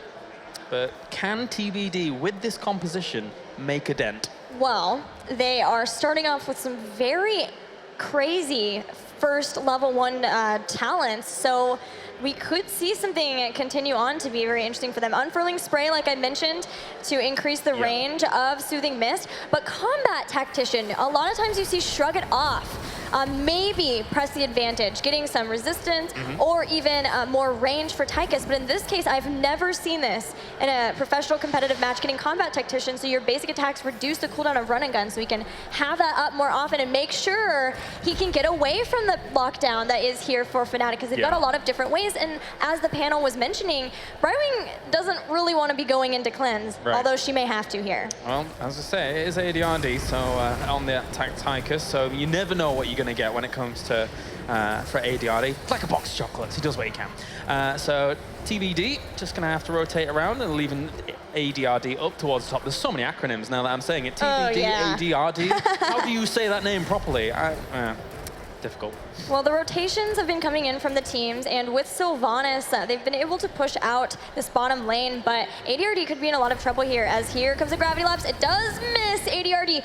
Just jumping, using that Scooty Puff Jr. to get right out of there so that he doesn't get caught in Gravity Lapse. But they're just trying to find as many of those lockdown heroes that they can so that they can start to pick up kills, Fnatic, and get ahead in experience so that they can control the shrines better. I can't believe when you said Scooty Puff Jr., my mind, before you even said that, was on the word scoot. So I'm like, well, okay, well played. That works out perfectly.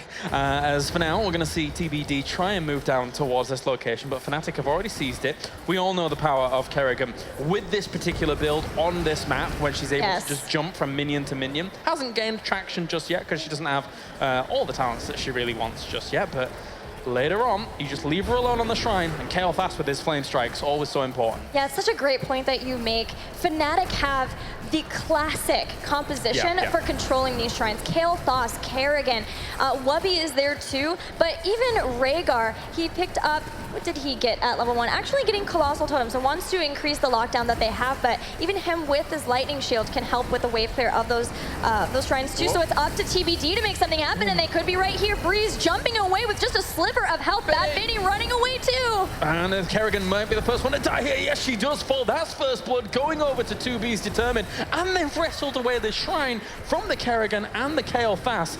Brilliant stuff here to start things for 2B. Yeah, Blade can just sit in there for so long inside of the shrines and start working down the minions. And that will be the first Punisher, a Mortar one going over to TBD. Oof. They have Sylvanas too, so every time they get a Punisher, it's so much more detrimental to Fnatic. As you can see, they're already starting to work down this fort, and the Punisher is very healthy. A lot of times with these early ones, you can't get a fort like this, but with Sylvanas, they're doing so much here. They got so much with it, you're right. And this is actually also one of the reasons on this map why you see the Medivh ban, because when a Punisher jumps over the wall, what a team like 2B's Determined will do is they throw down the portal and follow the Punisher, even with the wall still intact. So you've got to, that's why that is so important going up against them, because they can play it very, very scary. So, and Sylvanas offers a similar style, but not quite as aggressive. I love that TBD rotated up and took out the towers in mid too, because if the next shrine is there and they're able to win it again,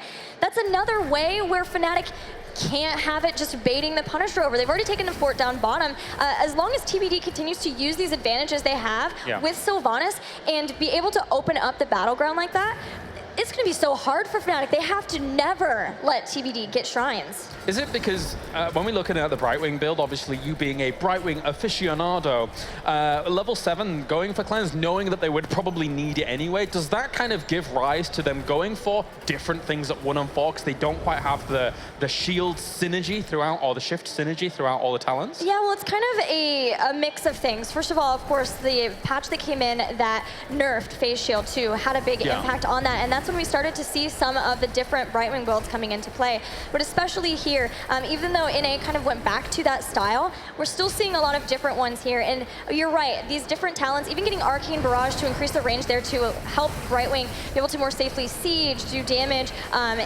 It's allowing her to pick up cleanse, which again is really, really nice versus all of the lockdown that Fnatic have. Yeah, definitely. And of course, it's not exactly easy for Fnatic to aim for someone in these fights, just like we saw then against an Arthas, because yes, of course, there's cleanse, but there's still Icebound Fortitude at level 7, which allows him to kind of save himself in those situations. So Fnatic, if they want to look for pickoffs in this team fight, probably someone else than Arthas. Even Relentless Soldier will help Tychus too, along with the Combat Tactician that we mentioned before that will have run and gun up more often.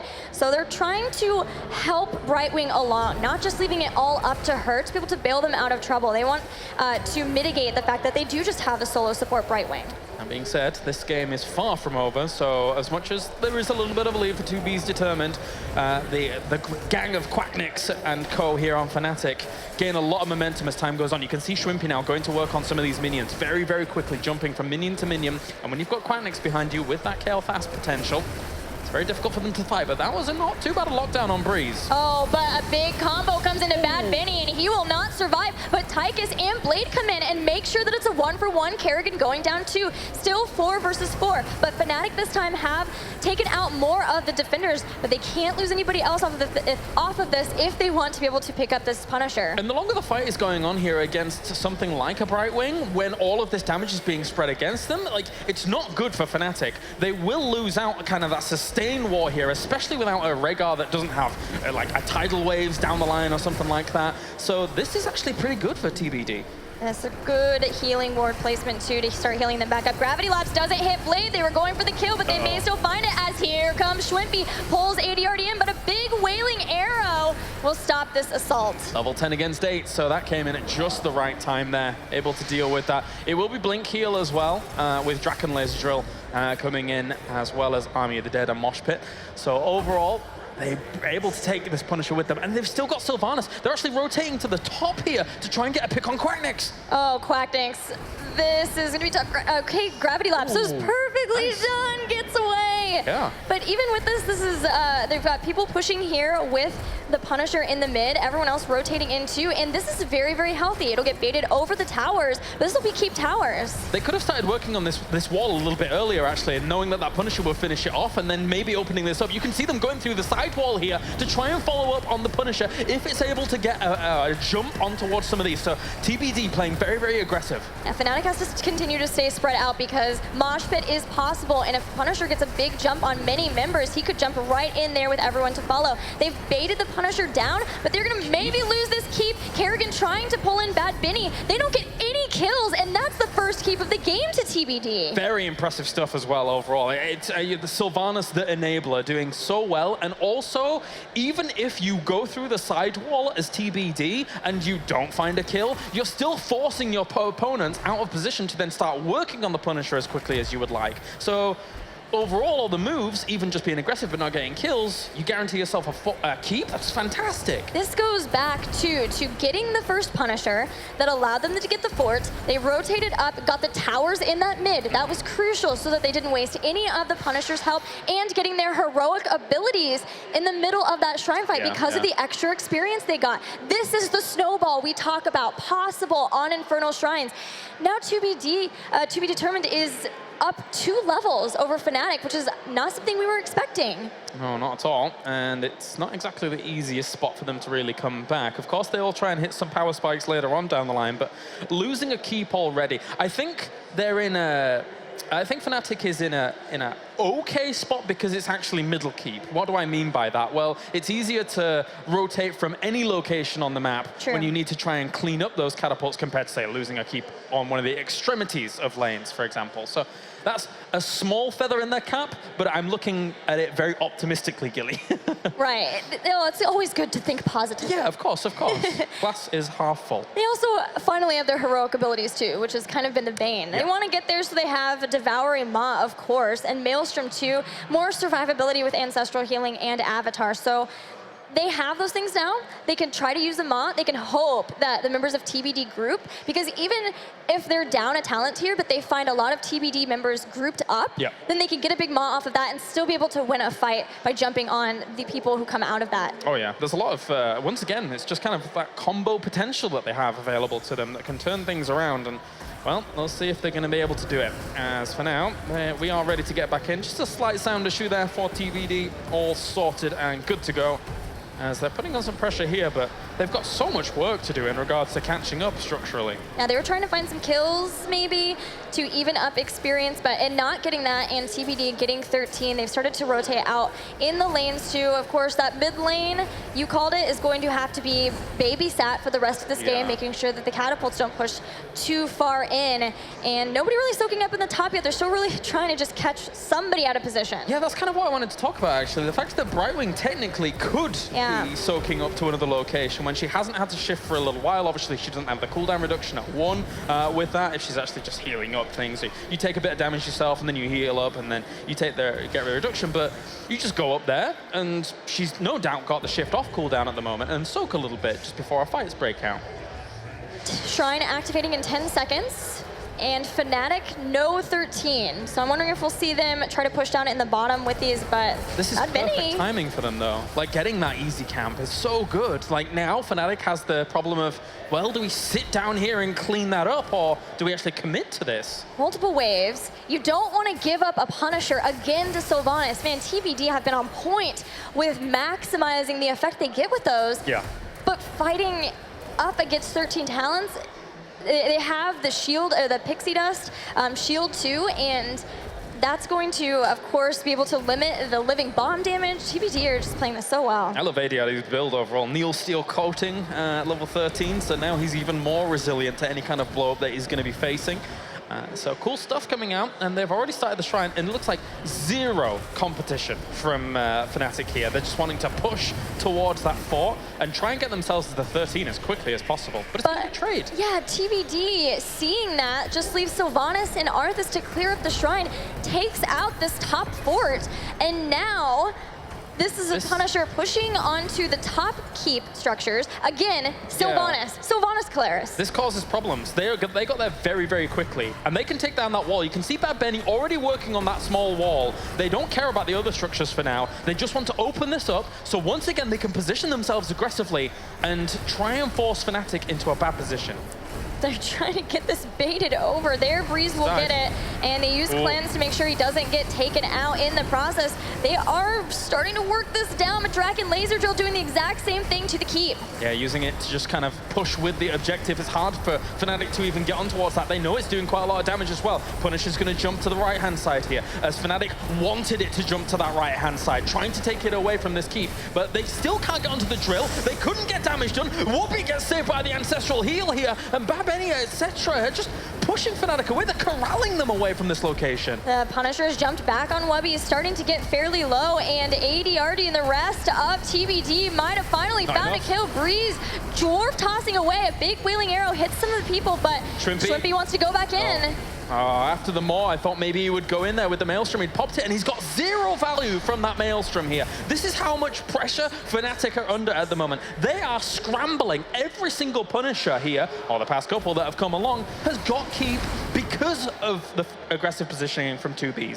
This is the exact opposite of the last game. We're about to have 16 versus 13, but for TBD. And it's a mountain to climb for Fnatic to get back into this game. Not having 16, being down 2 keeps, with that is, especially since they're close together, the catapult pressure in those lanes will be unreal when they start trying to fight over the next shrine. Thankfully, I suppose, for Fnatic, they know that the Punisher is not going to be popping up to the top next, so at least they can try and control some of those lanes towards the bottom location, not lose themselves another keep potentially, but they have to somehow get themselves level 16. It's going to be difficult to kind of spread yourself across this. The one saving grace that they have is that because the top lanes push so far forwards, 2B's experience gain slows down for a little bit because they don't want to go so far into the lanes when, you know, the catapults are pushing, but it's a small, again, another feather in their cap. Blade walking in, Shrimpy showing himself. Breeze has yet to do so, and he's staying safe. So no, they're not even allowing Fnatic to be able to get a kill that would help them get to that 16 point. They know how close they are to perfection, to winning this game and taking it to number 3. They have Bouncy Dust now on Brightwing. I love that pickup along with Shield Dust too, because even though Shield Dust was brought down to 40% ability damage reduction instead of the 50, still being able to share that shielding is going to help so much versus something like Maelstrom or even Kael'thas too. Yeah, it used to be a common go-to when we even saw Brightwing way back when in Europe a lot. The Shield Dust and the Bouncy Dust, really good synergy against the heavy mage meta that we used to see way back when. But for now, just opening this up, gonna grab themselves an easy camp and then allow that push on. Oh, and they're actually gonna leave the hard camp alive up top. This is bold by Fnatic. They don't have 16. They're gonna try and rival this. They know they have to do something big here. They do. They're gonna try for it too. They're getting into a setup, but Kael'thas and Zagara still clearing out mid. They want to get 16 before they find a fight, so it's at least an even fight. They are so down, and that mercenary camp getting ever closer to their core. They have to start going in. They have to try to make this happen, Claris. They've got to, they've absolutely got to. Shrimpy was like positioning aggressively up to the top there to maybe move TBD away just with one of his jumps, but at the same time, they need to find a pick. They need level 16, but at the same, like, that hard camp is now on the core, and they've got a timer above the head. Blade taking a lot of damage. Yeah, he has used Army of the Dead too, so he can wait that out, but Mosh Pit hits, only gets one. There is the Devouring Maw, and he doesn't get caught in that, but at least they've gotten through the Mosh Pit. Quacknex getting healed back up by Ancestral Healing, and Freeze very, very low. Could have been good, but not good enough at the moment, as Shrimpy here gets a double man combo, but he might end up dying himself. That drill all the time here has been doing so much damage. Zagara's gonna fall. Kerrigan was in the back lines, but falls as well, and Muradin goes down. TBD are gonna steamroll this fight. The drill was doing so much damage down at the bottom all the while. They've done so well. Quacknex is gone. No Kael'thas to help with the defense, and to be determined, we'll start to break down this gate, look to rotate in 19 seconds until somebody is up even to help Rhaegar in defending the core. Thankfully, the mercenary camp didn't do anything, but I don't know about how to even possibly come back for this. Yeah, overall, just allows the catapults to get there that little bit quicker, I suppose. And then with this now, the Punisher pushing on. That will be TBD bringing the fight to Fnatic here in game number 2. And they will bring down that core as well here as the Punisher even jumps on towards 2 people for a good old farewell ceremony. GG, TBD, 1-1. What an amazing experience with that composition that we were very much wondering about. You know, the solo support Brightwing trying to deal with Kael'thas and Zagara and Kerrigan, but they just relied on the fact that they could get ahead in the early game. They got one good shrine and got so much from it and made all the right moves off of that, the right decisions to know that we don't have to worry about the team fight if they can just never team fight us. Right. It felt very difficult for Fnatic to go up against, once again, a double warrior composition that they didn't really have any boost potential against, and every single time, unfortunately, we didn't see the Kael'thas doing massive amounts of damage and exerting himself upon this composition. So it was difficult to try and break through, for sure. Yeah, Fnatic not really being able to get the combination of lockdowns to get quick kills too. And I think a lot of it too was around the shrines, that TBD were just so focused on the shrines and otherwise, then they were just pushing the lanes and being everywhere that Fnatic weren't. Even when Fnatic would come out and say like, we're ready for a fight, TBD would be like, so? We don't want to fight, so we're just going to hang out in our base. All right, well, we're going to head over to the analysis desk once again to find out what they think about game number 2 here between Fnatic and TBD. Yeah. All right, thank you very much, Kalars and Gilly. And wow, I love it when the experts, are wrong. And we were basically very critical and very skeptical on the team comp that 2Bs were bringing to the table. We said, Fnatic got what they wanted, but they just couldn't make it work. Well, they got what they wanted in the sense that they got Kerrigan on Infernal Shrines. That's exactly what you want. The problem is, we were wondering, is Wubby going to be on that? Wubby didn't feel comfortable on it. They put Schwempy on it. I think that was a mistake. They should have banned out Kerrigan and gone with something completely different. Kerrigan, I think, did them in on this one. They can't play Kerrigan. Not at all. That's the thing, is they're playing against an opponent who mains Kerrigan-style compositions. They're afraid of the Sylvanas and the Tyrael. This next draft, they have to figure something out. As far as I know, Shuri doesn't play too much of the Kerrigan. I also expected will be on the hero, and that just never had the impact. And TBD, we were criticizing that Brightwing pick in particular. The rest of the setup, though, was great, which we also talked about. And the problem is, if you have a Sylvanas in your team, or like the great thing for you is, if you can snowball with that Sylvanas, you get massive value. 7 minutes in, first keeps down. Like, that's exactly what Sylvanas is supposed to do. And with Brightwing being able to keep them alive, Kerrigan not killing anybody, they could just like play the map at that point. Do you also think that's a problem of Kerrigan in general, that she's a very offensive hero, and if you are put in the defense, that she doesn't really add much? Or what could Fnatic have done differently in order to defend against that Punisher a little bit better? Well, it is a bit of a struggle. Obviously, she complements when you have a lead, right? Like she can snowball the game so much harder, much like Sylvanas can, but in a different style. I think the main problem was that when Fnatic was losing, they gave up a lot. They were worried about defending against the Punisher and getting rid of it as fast as they could. There was very little soak, which then put them in a position to where instead of, all right, they got a half-level lead, yes, they got a little bit of structure damage, they were like, okay, now we're an entire level and a half behind. We can't even take this fight over the next map objective, and it proceeded to be that till the last team fight, which was desperation, and it didn't work out for them. It was also incredibly well played by 2B's determined. Absolutely. I mean, we had that push at the top lane, for example. Fnatic traded Fort against Fort, which allowed the Punisher to go for the keep. They opened the wall and positioned themselves in a way that as soon as the Punisher jumps on a target, they are there to capitalize on it. Breeze was still able to bait it in, and they baited it into the middle, so they didn't lose more than the keep, so it was also very good defense.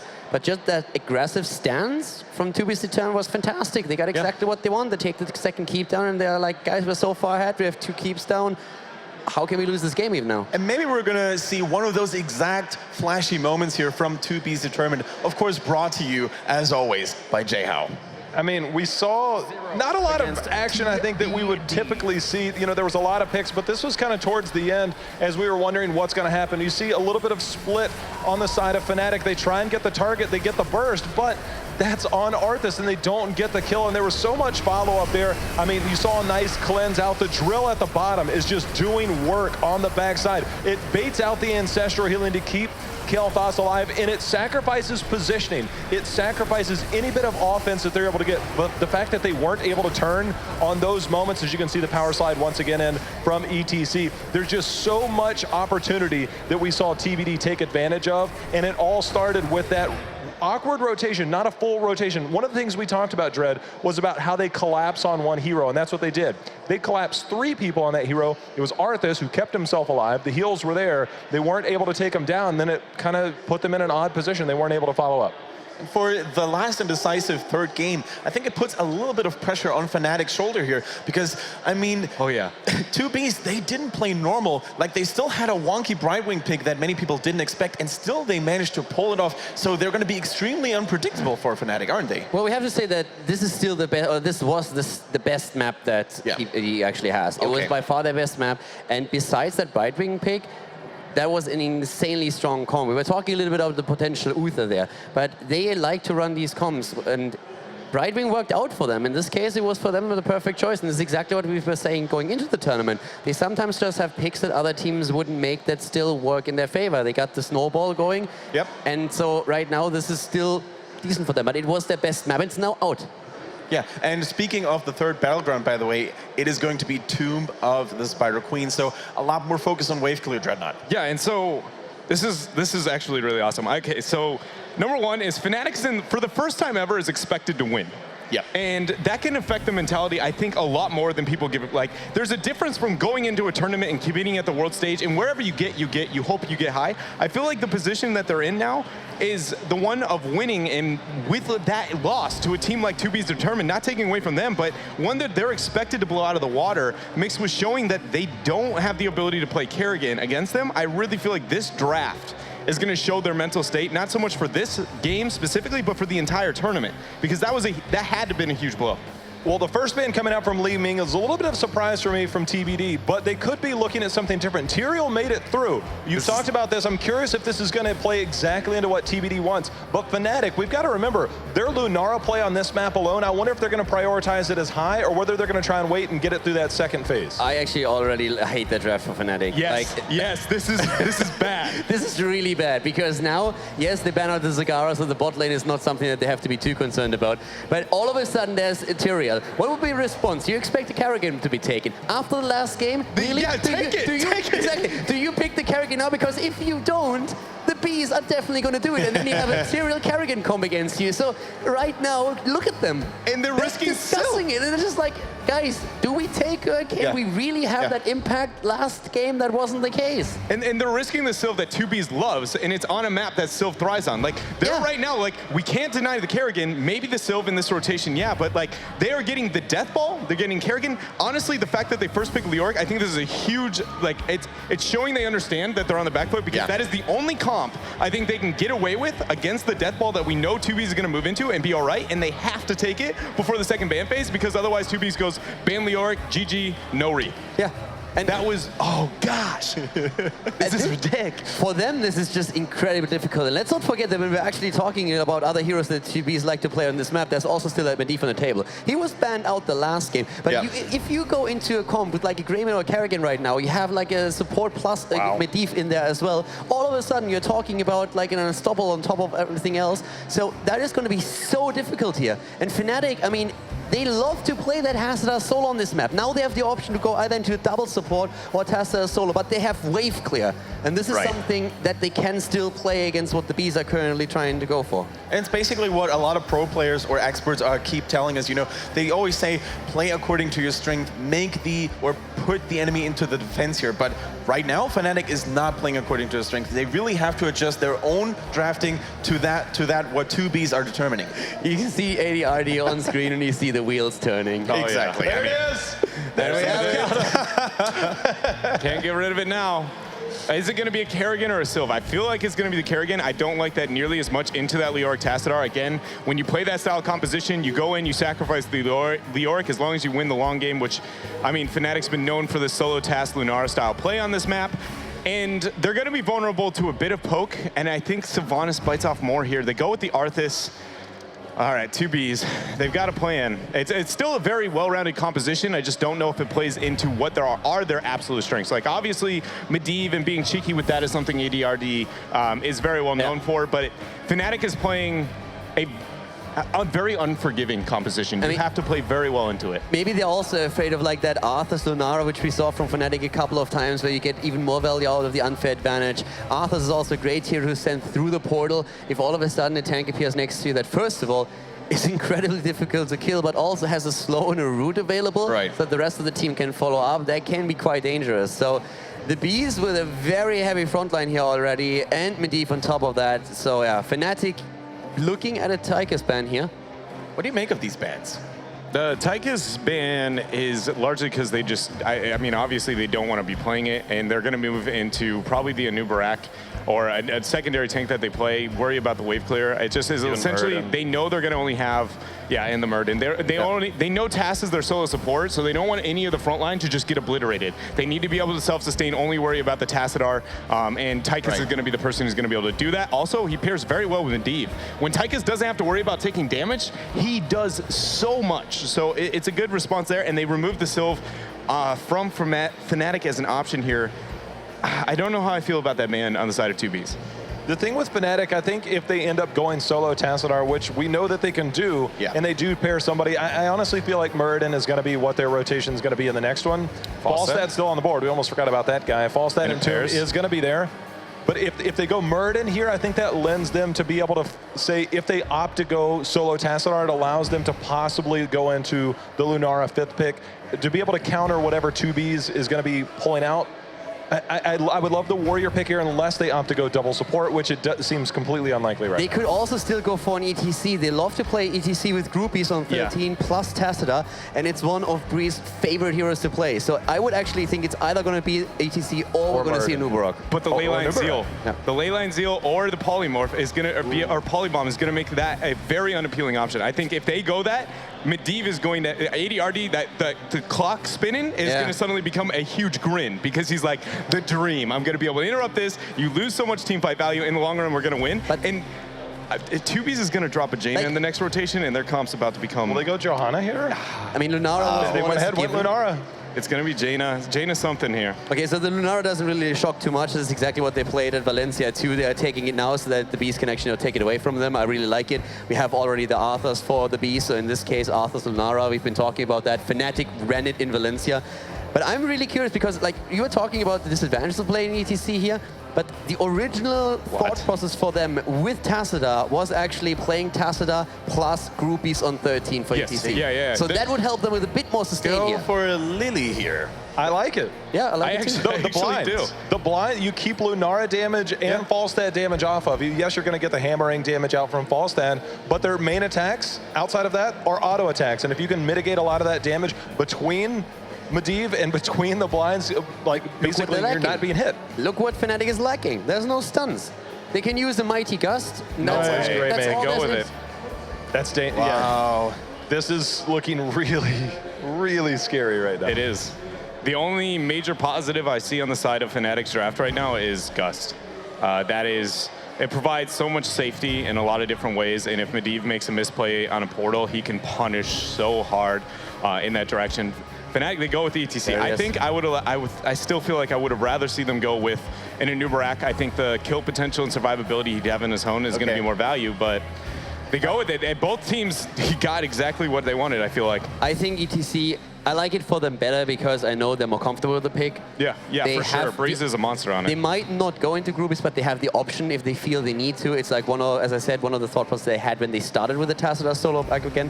And it is a little bit more of a reliable interrupt against a potential Lily heal ult. Guys, what do you make of 2B's wave clear here on Tomb of the Spider Queen? It definitely kind of struggles. So you have Arthas. Medivh is kind of okay up, but most of the time he's going to be worried about stacking too, so he's just not that great of it. Tyrael is mid-tier, so for the most part, it's not wholly There's nobody that can man a lane, right? I mean, there's nobody that can hold a lane on their own against whether it's going to be Lunara or Falstad. Who holds the lane against either one of those heroes? Arthas. Arthas beats Falstad pretty heavily. Lunara should be able to keep the range. Lunara will poke him to death. Yeah, I mean, it all comes down to a bit of a skill, but honestly, I feel like as long as they dominate the 4-man enough, it shouldn't be too big of a struggle, and also just the kill potential they have from the portal plays.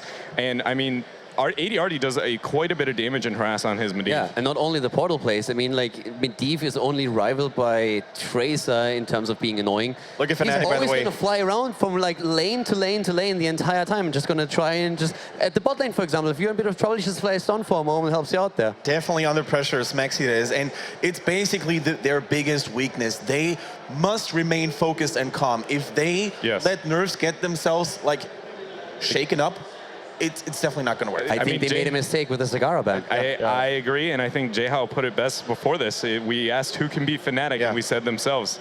And that right there is not what it looks like confidence. To be honest, if they win it though, they're going to emerge stronger than ever from this one. Because like this is going to be really, really tricky. I love the draft that we have for QB's determined, and like they are going to be on what he's so shaking his head at. Just Swimpy things, dude. Yeah. He's talking how broken his comp man. is or something, dude. He's grown a pretty impressive beard by now, by the way. He's been getting it going. I don't know if it's dunk train status yet, but Swimpy is my favorite Fnatic. Can I choose one? yeah, I think He's my favorite. I agree. Yeah, ever since BlizzCon 2015, There's the I've man been a right fan. there. Yeah, there's that smile you've been talking about. Yeah, he's like, the ETC, boys, let's go. He's just waiting to make big plays on the Medivh here. But are we going to see a polybomb, by the way, Dred? I think it's going to be Leyline. Leyline? Yeah, Leyline Zeal. Which is not very common. A lot of people don't see it, but especially into the ETC. I've seen him play both, so like... Yeah. I like Leyline. I think in a team situation outside of the solo queue, it's got a lot more potential.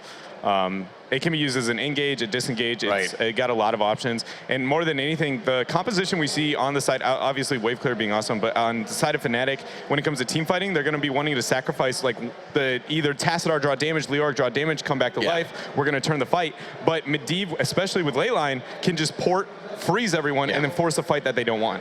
And one last time, guys, we're going to throw it over to Gilly and Kalaris to determine who's going to emerge victorious from the second best of 3 here from Group A between Fnatic and, of course, the 2Bs. Guys, take it away. Thank you, Kendrick. Man, Kalaris, we have game number 3 between these two teams. I know you're pumped for Medivh, and 2 things have happened already that I never thought I would see happen. One, Smexy not staring at the camera. True. So focused, maybe even nervous that they're giving ADRD Medivh.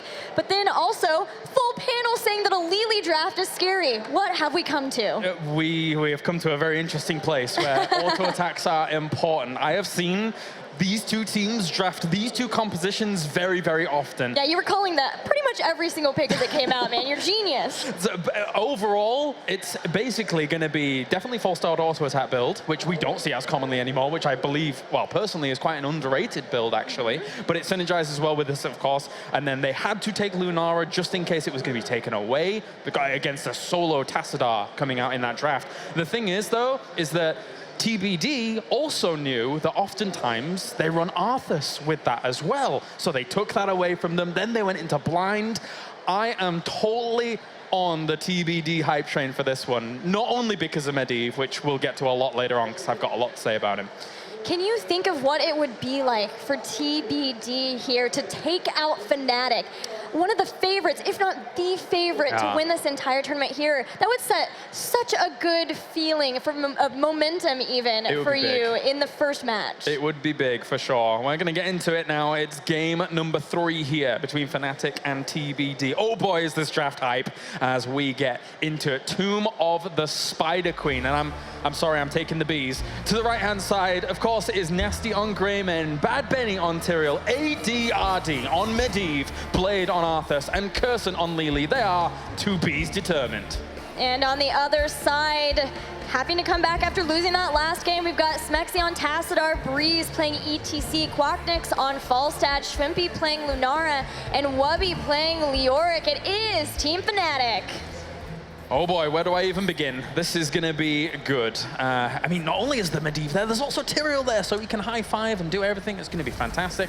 So Fnatic going up against this draft. You said, you know, Smexy wasn't staring at the camera and doing his normal thing, because I believe going up against this draft, they are worried. They are definitely worried. They know the potential from 2B's Determined as this kind of madhouse of styles that comes out and is going to cause them a lot of problems. One thing that provides them so much confidence with the 2B's Determined is the fact that they play with Medivh a lot, and nobody else has lots of kind of practice against Medivh. Right. So going up against this with ADRD, they have got to be scared. Yeah, tell me a little bit about ADRD's Medivh, because you were hyping it up during the draft phase. Well, overall build-wise, I'm almost sure we're going to see Leyline Seal. He uses Leyline Seal like midway through a fight to kind of freeze people out, and then they focus down targets in a very similar way you see that Void Prism. But hold the phone here, that's quite a bit of damage, and you can already see making those targets invulnerable. It's going to be so nightmarish for Fnatic to try and get a pick off, because whenever you focus someone, they become invincible. Of course, because even back in the Summer Global Championship, one of the most played compositions was this Protect the Greymane style, and there we see just one of the benefits of having Medivh in a Protect the Greymane style. You've got portals where he can get in and out of fights. You've got Force of Will to negate damage too. Besides the fact that you have Sanctification, this Greymane is just ready. He can even go into Wizened Duelist to get the stacks, knowing that he can be so safe. And what I anticipate at level 4 from Lili will be Mass Vortex, which means that all of this auto-attack focus that we're going to be seeing on the other side from Fnatic, which we do already see, Quacknix going into that auto-attack focus on his Falstad, will be blinded and do nothing. It is very, very scary. But interestingly, there has been a bit of a change-up. Well, actually, it's not a bit of a change-up. But when they run ETC with this, they go into Prog Rock at level 1, because they know they lead a little bit more sustain across their warriors when it's only the solo Tassadar. Yeah, maybe even pairing that up with the groupies. Is that something that Exactly, you see? yeah. I see Perfect. it. I see it helping out the solo support Tassadar, which is not a normality for sure. But one nice thing in having Falstad go for the auto attack build on Tomb the Spider Queen is the lanes are very close. So you can rotate around and get those stacks even easier. Yeah. They'll also be hoping to get some kills, although TBD are not going to let that happen very easily, but they'll be looking to help stack Quacknix up as fast as they can so he can get that activatable attack speed. I'm scared for Fnatic in team fights later on, but with Leoric at the moment in laning phase and the power that they've got behind this solo Tassadar, they can do pretty well as long as they're not getting caught out anytime soon. Like Leoric will take, I assume, fealty until death. Yes, he does. So he's like, that's very common talent on this map anyway. It just allows him to be so sustainable whilst clearing all these lanes and collecting gems. Right, and just another hero to be able to clear out the waves, go back and forth between them and stay nice and healthy in the process. And Hammergain's coming in with the auto attack build that Falstad is going for to, again, help with self-sustain. They need to be able to help out Tassadar, just kind of like we saw from talents from TBD with the solo support Brightwing in the last game, supplementing that with some sustain of your own. Bird's Eye View coming in at level 4 for Medivh. I'll focus on some of his talents as well, since we don't see him too much in competitive play. I know like the build by heart. We'll see it coming along. Master's Touch will come down in just a little bit as well once they hit themselves to level 7. And oh boy, is that talent annoying. And oh boy, does ADRD stack it up fast, because oh boy, does he not die too often on Medivh because of portals. Yeah, it is a pivotal point for Medivh when you start picking up the Master's Touch. You want to get that 30 stacks just as fast as possible. So you do play safely, but since they're up against this double warrior, they can hope to hit multiple times, since there are some different targets for it, but it is a really important time that he does not die. And he'll go back through, and he'll shoot them again and go back through, and then he'll keep doing that whenever he can. There we go, and another one for just good measure. Doesn't go back through because he's got the support of his team to help on out. And overall, actually, now that I noticed it, Lili didn't go Mass Vortex at level 4. It's just full Serpent build. So, yeah, each to their own, I suppose. It would have been nice to be able to blind the entire team, but I guess she thinks that she's not going to be in a position where she can blind 4 people, because you'd have to be quite far forward. Right. Instead, going for the Timeless Creature and following it up with Mending Serpent to add a little more support to the team, which is already just so supported. Tyrael Shield, Sanctification, Medivh, Lili too.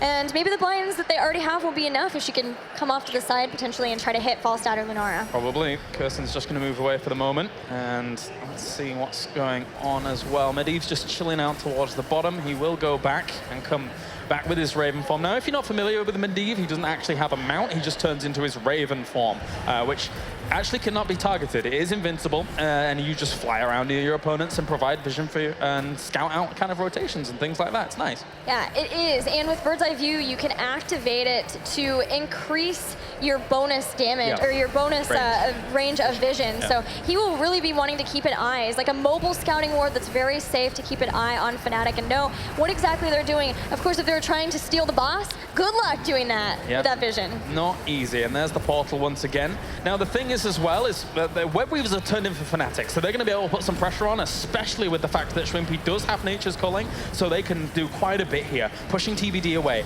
This is what Fnatic need. They need a little bit of an early game advantage. Bad Benny. Whoa, that wave, but Medivh in there to do the save.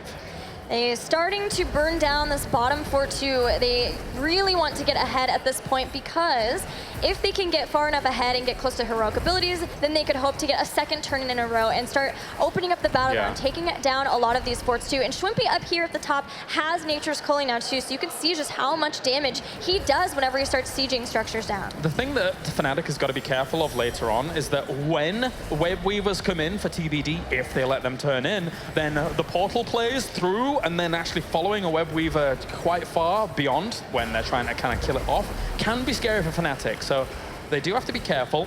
But again, it's as if even if they let them turn in, Fnatic could try and control that really aggressively. Yeah, they have to be really careful with the portals too for Lunara. Not a lot of escape there other than just bounding back to your base. Yeah. And if Greymane gets hungry, and wants to find some deer. Yeah, it's going to be pretty easy for him to jump back behind and go after. As you can even see with portals there, it'd be a great chance for him to jump in. But heroic abilities are now here for Fnatic.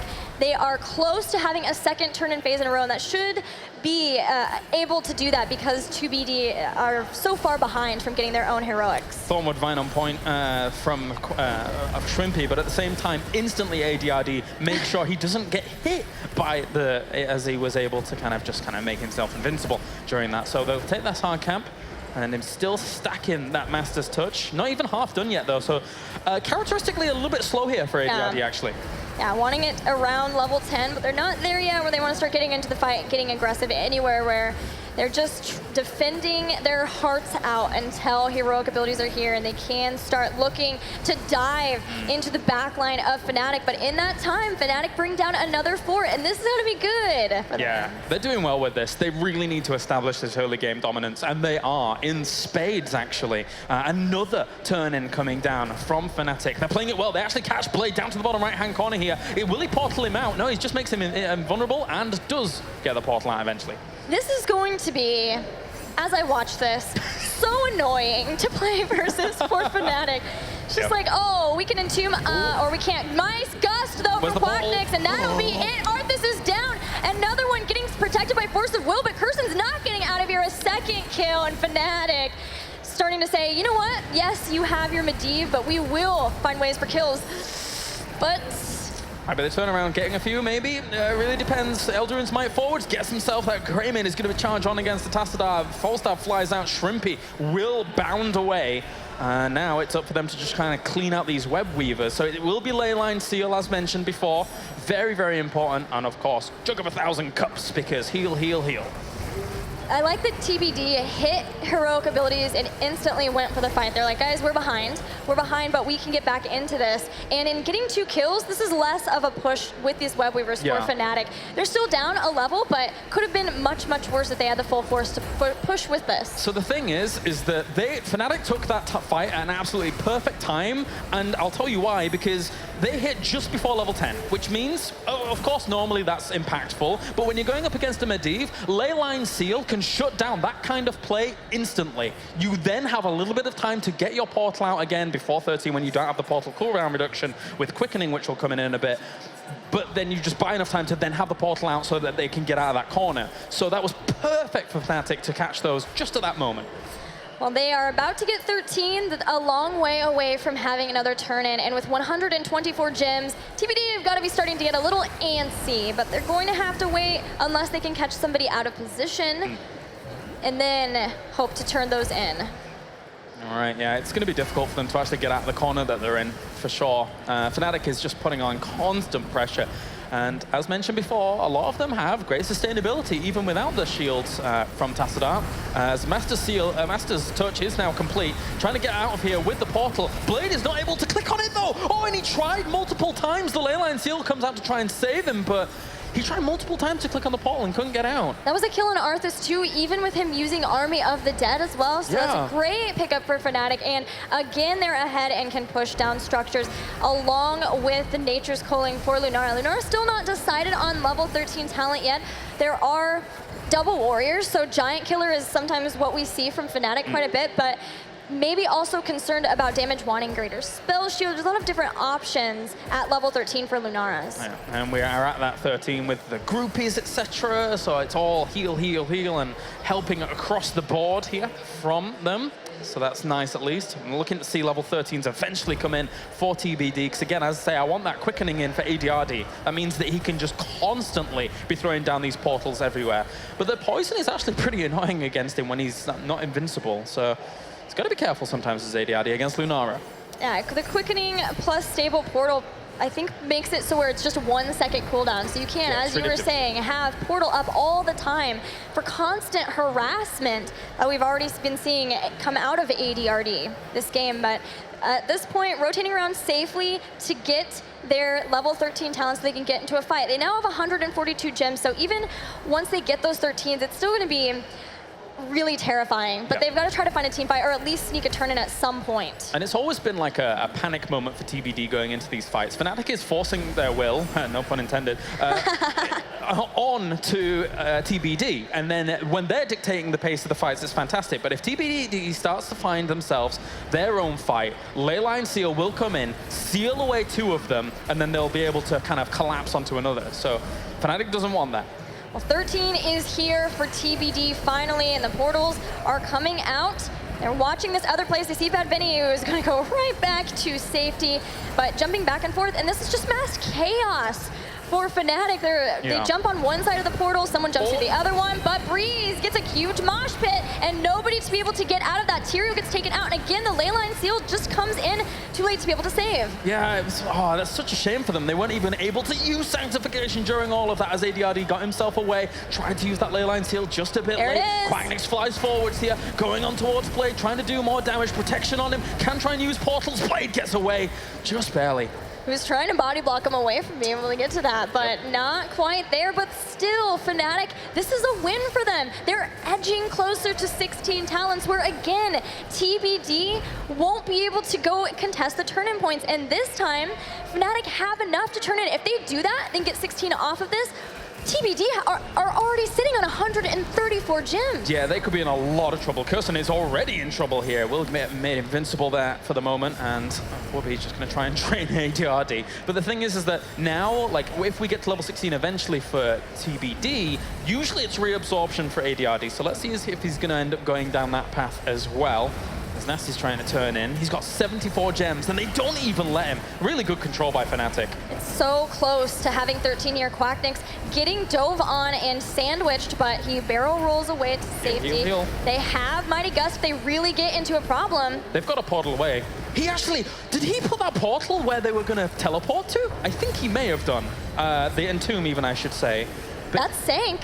I would like to have watched that again, but what was the Sanct? What happened? Sanctification was just used, I think, in defense, maybe thinking that Fnatic is going to collapse on them more, but all Fnatic want is to play this out to where they get 16, have a turn-in, and just delay, deny for forever. TBD still never getting a Web Weaver phase. This bottom lane is pushed amazingly because the Giants have been pushing this entire time. They were posturing around the mid, and this is going to be very strong in this lane. Fnatic looks fresh. They really do look fresh. I mean, even from that Entomb play on towards the portal where they were trying to escape fire was really nice. ADRD actually gets bashed away. Are they going to keep stopping him? Oh, he's poisoned. He will be made invulnerable. Kept alive as well. Blade taking a lot of damage at the front as well. They're focusing him down, but he does manage to escape. That's Leyline Seal going on towards ETC. That lockout from the Leyline Seal was perfect, Gilly. Nasty got in, got one kill, even though they're down. Those pivotal 16 talent here, and that will at least push back Fnatic a little bit as they lost mosh pit capabilities.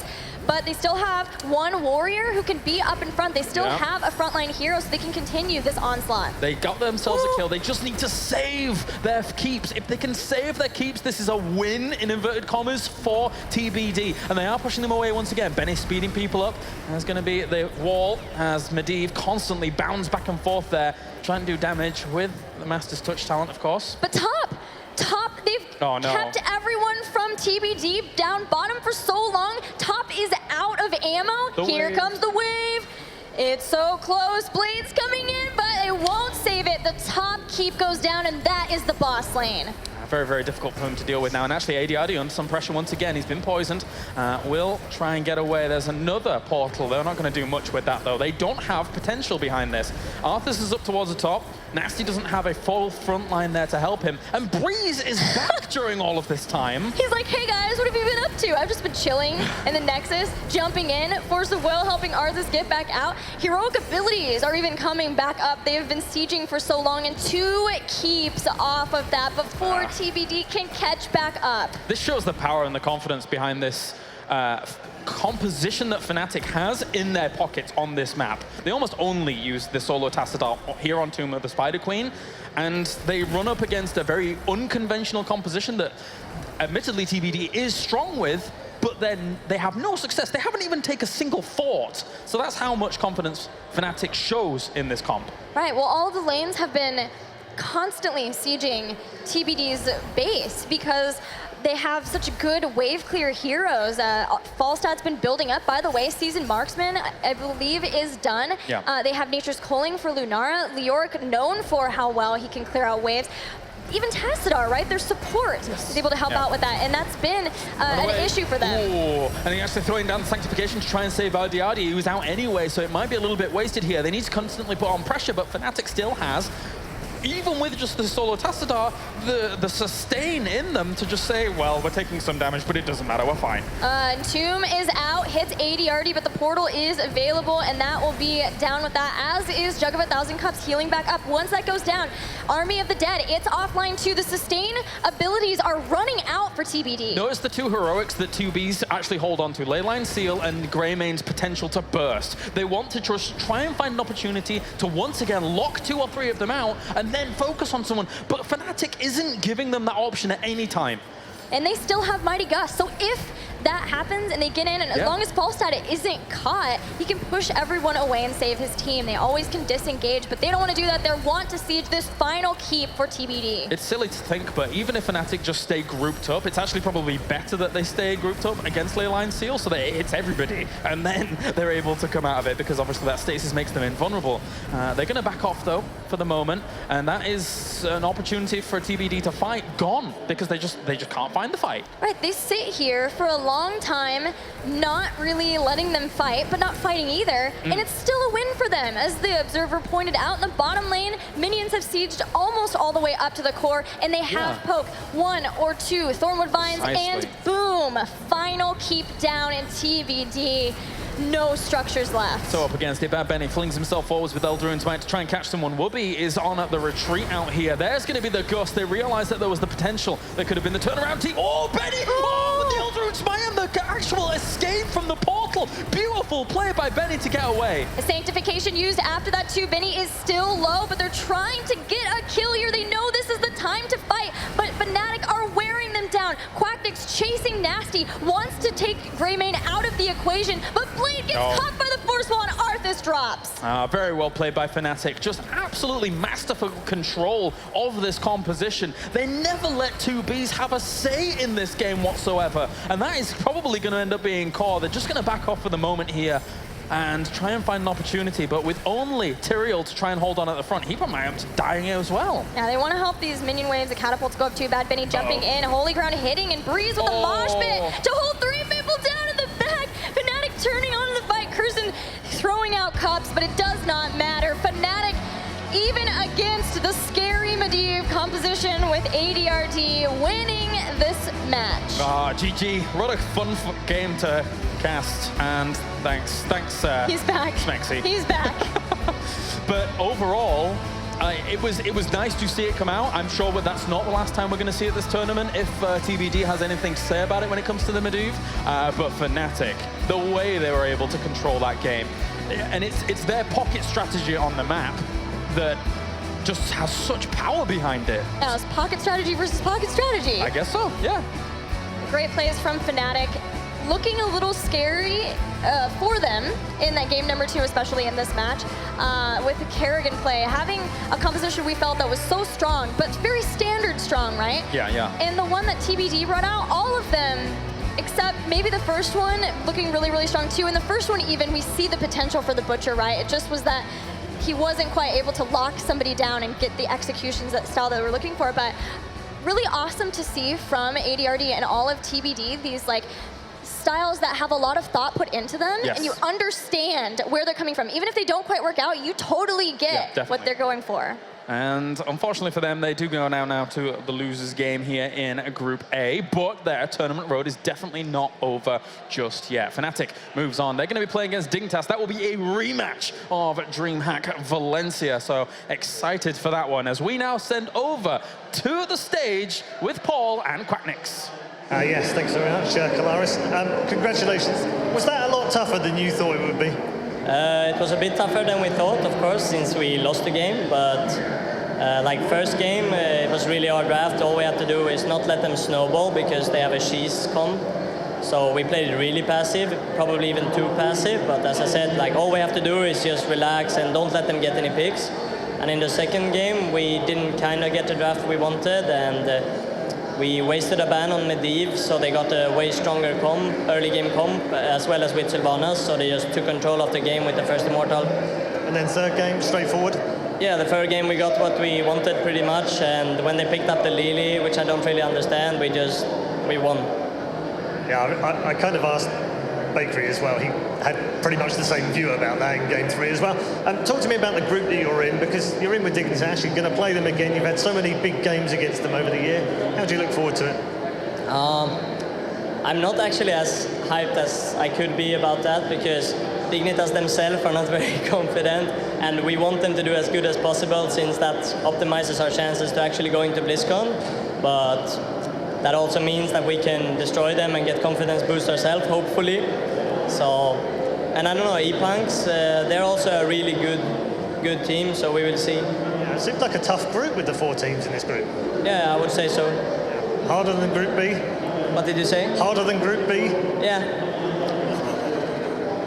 Lots of shots fired, lovely, thank you very much. Let's head back to the desk and find out what they made of Fnatic's 2-1 win. Thank you very much, Red Eye. And we heard it indeed. Group A is nothing to be sneezed at because that is a fully stacked group. And we just saw how hard even a favorite like Fnatic, had to fight to not drop down to the losers match already. Speaking of which, we're now going to have E-Punks, of course, duking it out between themselves and the 2Bs. And later on, we're going to have the rematch, the golden rematch between the 2 European Titans, Dignitas and Fnatic. Which one do you think is going to come out on top between those 2 giants this time? I think I said it before, just the selfish side of me wanted to see Fnatic versus Dignitas. Yeah, everybody really wanted to see that. Wins. Absolutely. But when we look at the other side, when we got the 2Bs versus E-Punks, I honestly have no idea who's going to win that. I mean, I feel they're fairly even when you look at that. They're 2 very different play styles, but 2 very even, I think, potential between the 2 teams. Right, and if we think back of that last game 3 between those 2 teams, what do you think made Fnatic come out on top here in the end? Because we saw a lot of comfort picks. Falstad, for example, on Quacknix, like super solid as always. I just feel like they played it overall just better, and they were able to snowball with the first turn-in so hard that they got a second one on top of it, and that gave them always elite in talents every single time. You could really tell that all the players from the other teams were actually sitting there and was like, wait for level 10, wait for level 10. The problem is, as soon as TBD hit level 10, where they could finally start to execute all that stuff, they were again in talent behind just shortly after. And Fnatic played their comp extremely well. They made also extremely smart talent adjustments. Yeah. We had Prog on ETC with the groupies, which we kind of predicted after the Tacita pick. We had a full auto attack build on Falstad, which was also very strong because he had so many targets at the front line, and they already had the Lunara in there as well for overtime damage. He even went on 16 into the speed after the barrel so they can get away once that Greymane engages upon him. So all these talent choices were so fantastic that it just gave them a lead. And maybe we're going to see one of those powerful mighty gusts here in the first replay that, of course, Jayhow is going to bring to you flawlessly, as always. Speaking of flawless, the execution I think we see from Fnatic, as you can see, there was the team that we just saw. Here's the execution. Look at Leoric already go down. They're going to go ahead and get the body out, trying to save, and then the mighty gust into the corner, followed up with the mosh pit. You knew everything was there. It's just Medivh can't save anything like that. But you saw the coordination. Dread, this is something we talked about before game number one, the fact that they like to collapse on one hero. They got two out of there. There was the return pressure, though, here where Fnatic got a little bit greedy. As you can see, Greymane going in, trying to get that kill, does secure a couple. And it was kind of like a back and forth there, but it was the fact that Fnatic, they were able to put the pressure on. I think that's where they excel, is the fact that when they're able to put the pressure on is when they look the best. I mean, that's what their comp kind of excels at, right? Like, comparatively. I think for me, that game came down to, it was like ADRD was like, look what I can do. Like, it was literally never once was it like, what if we force a fight?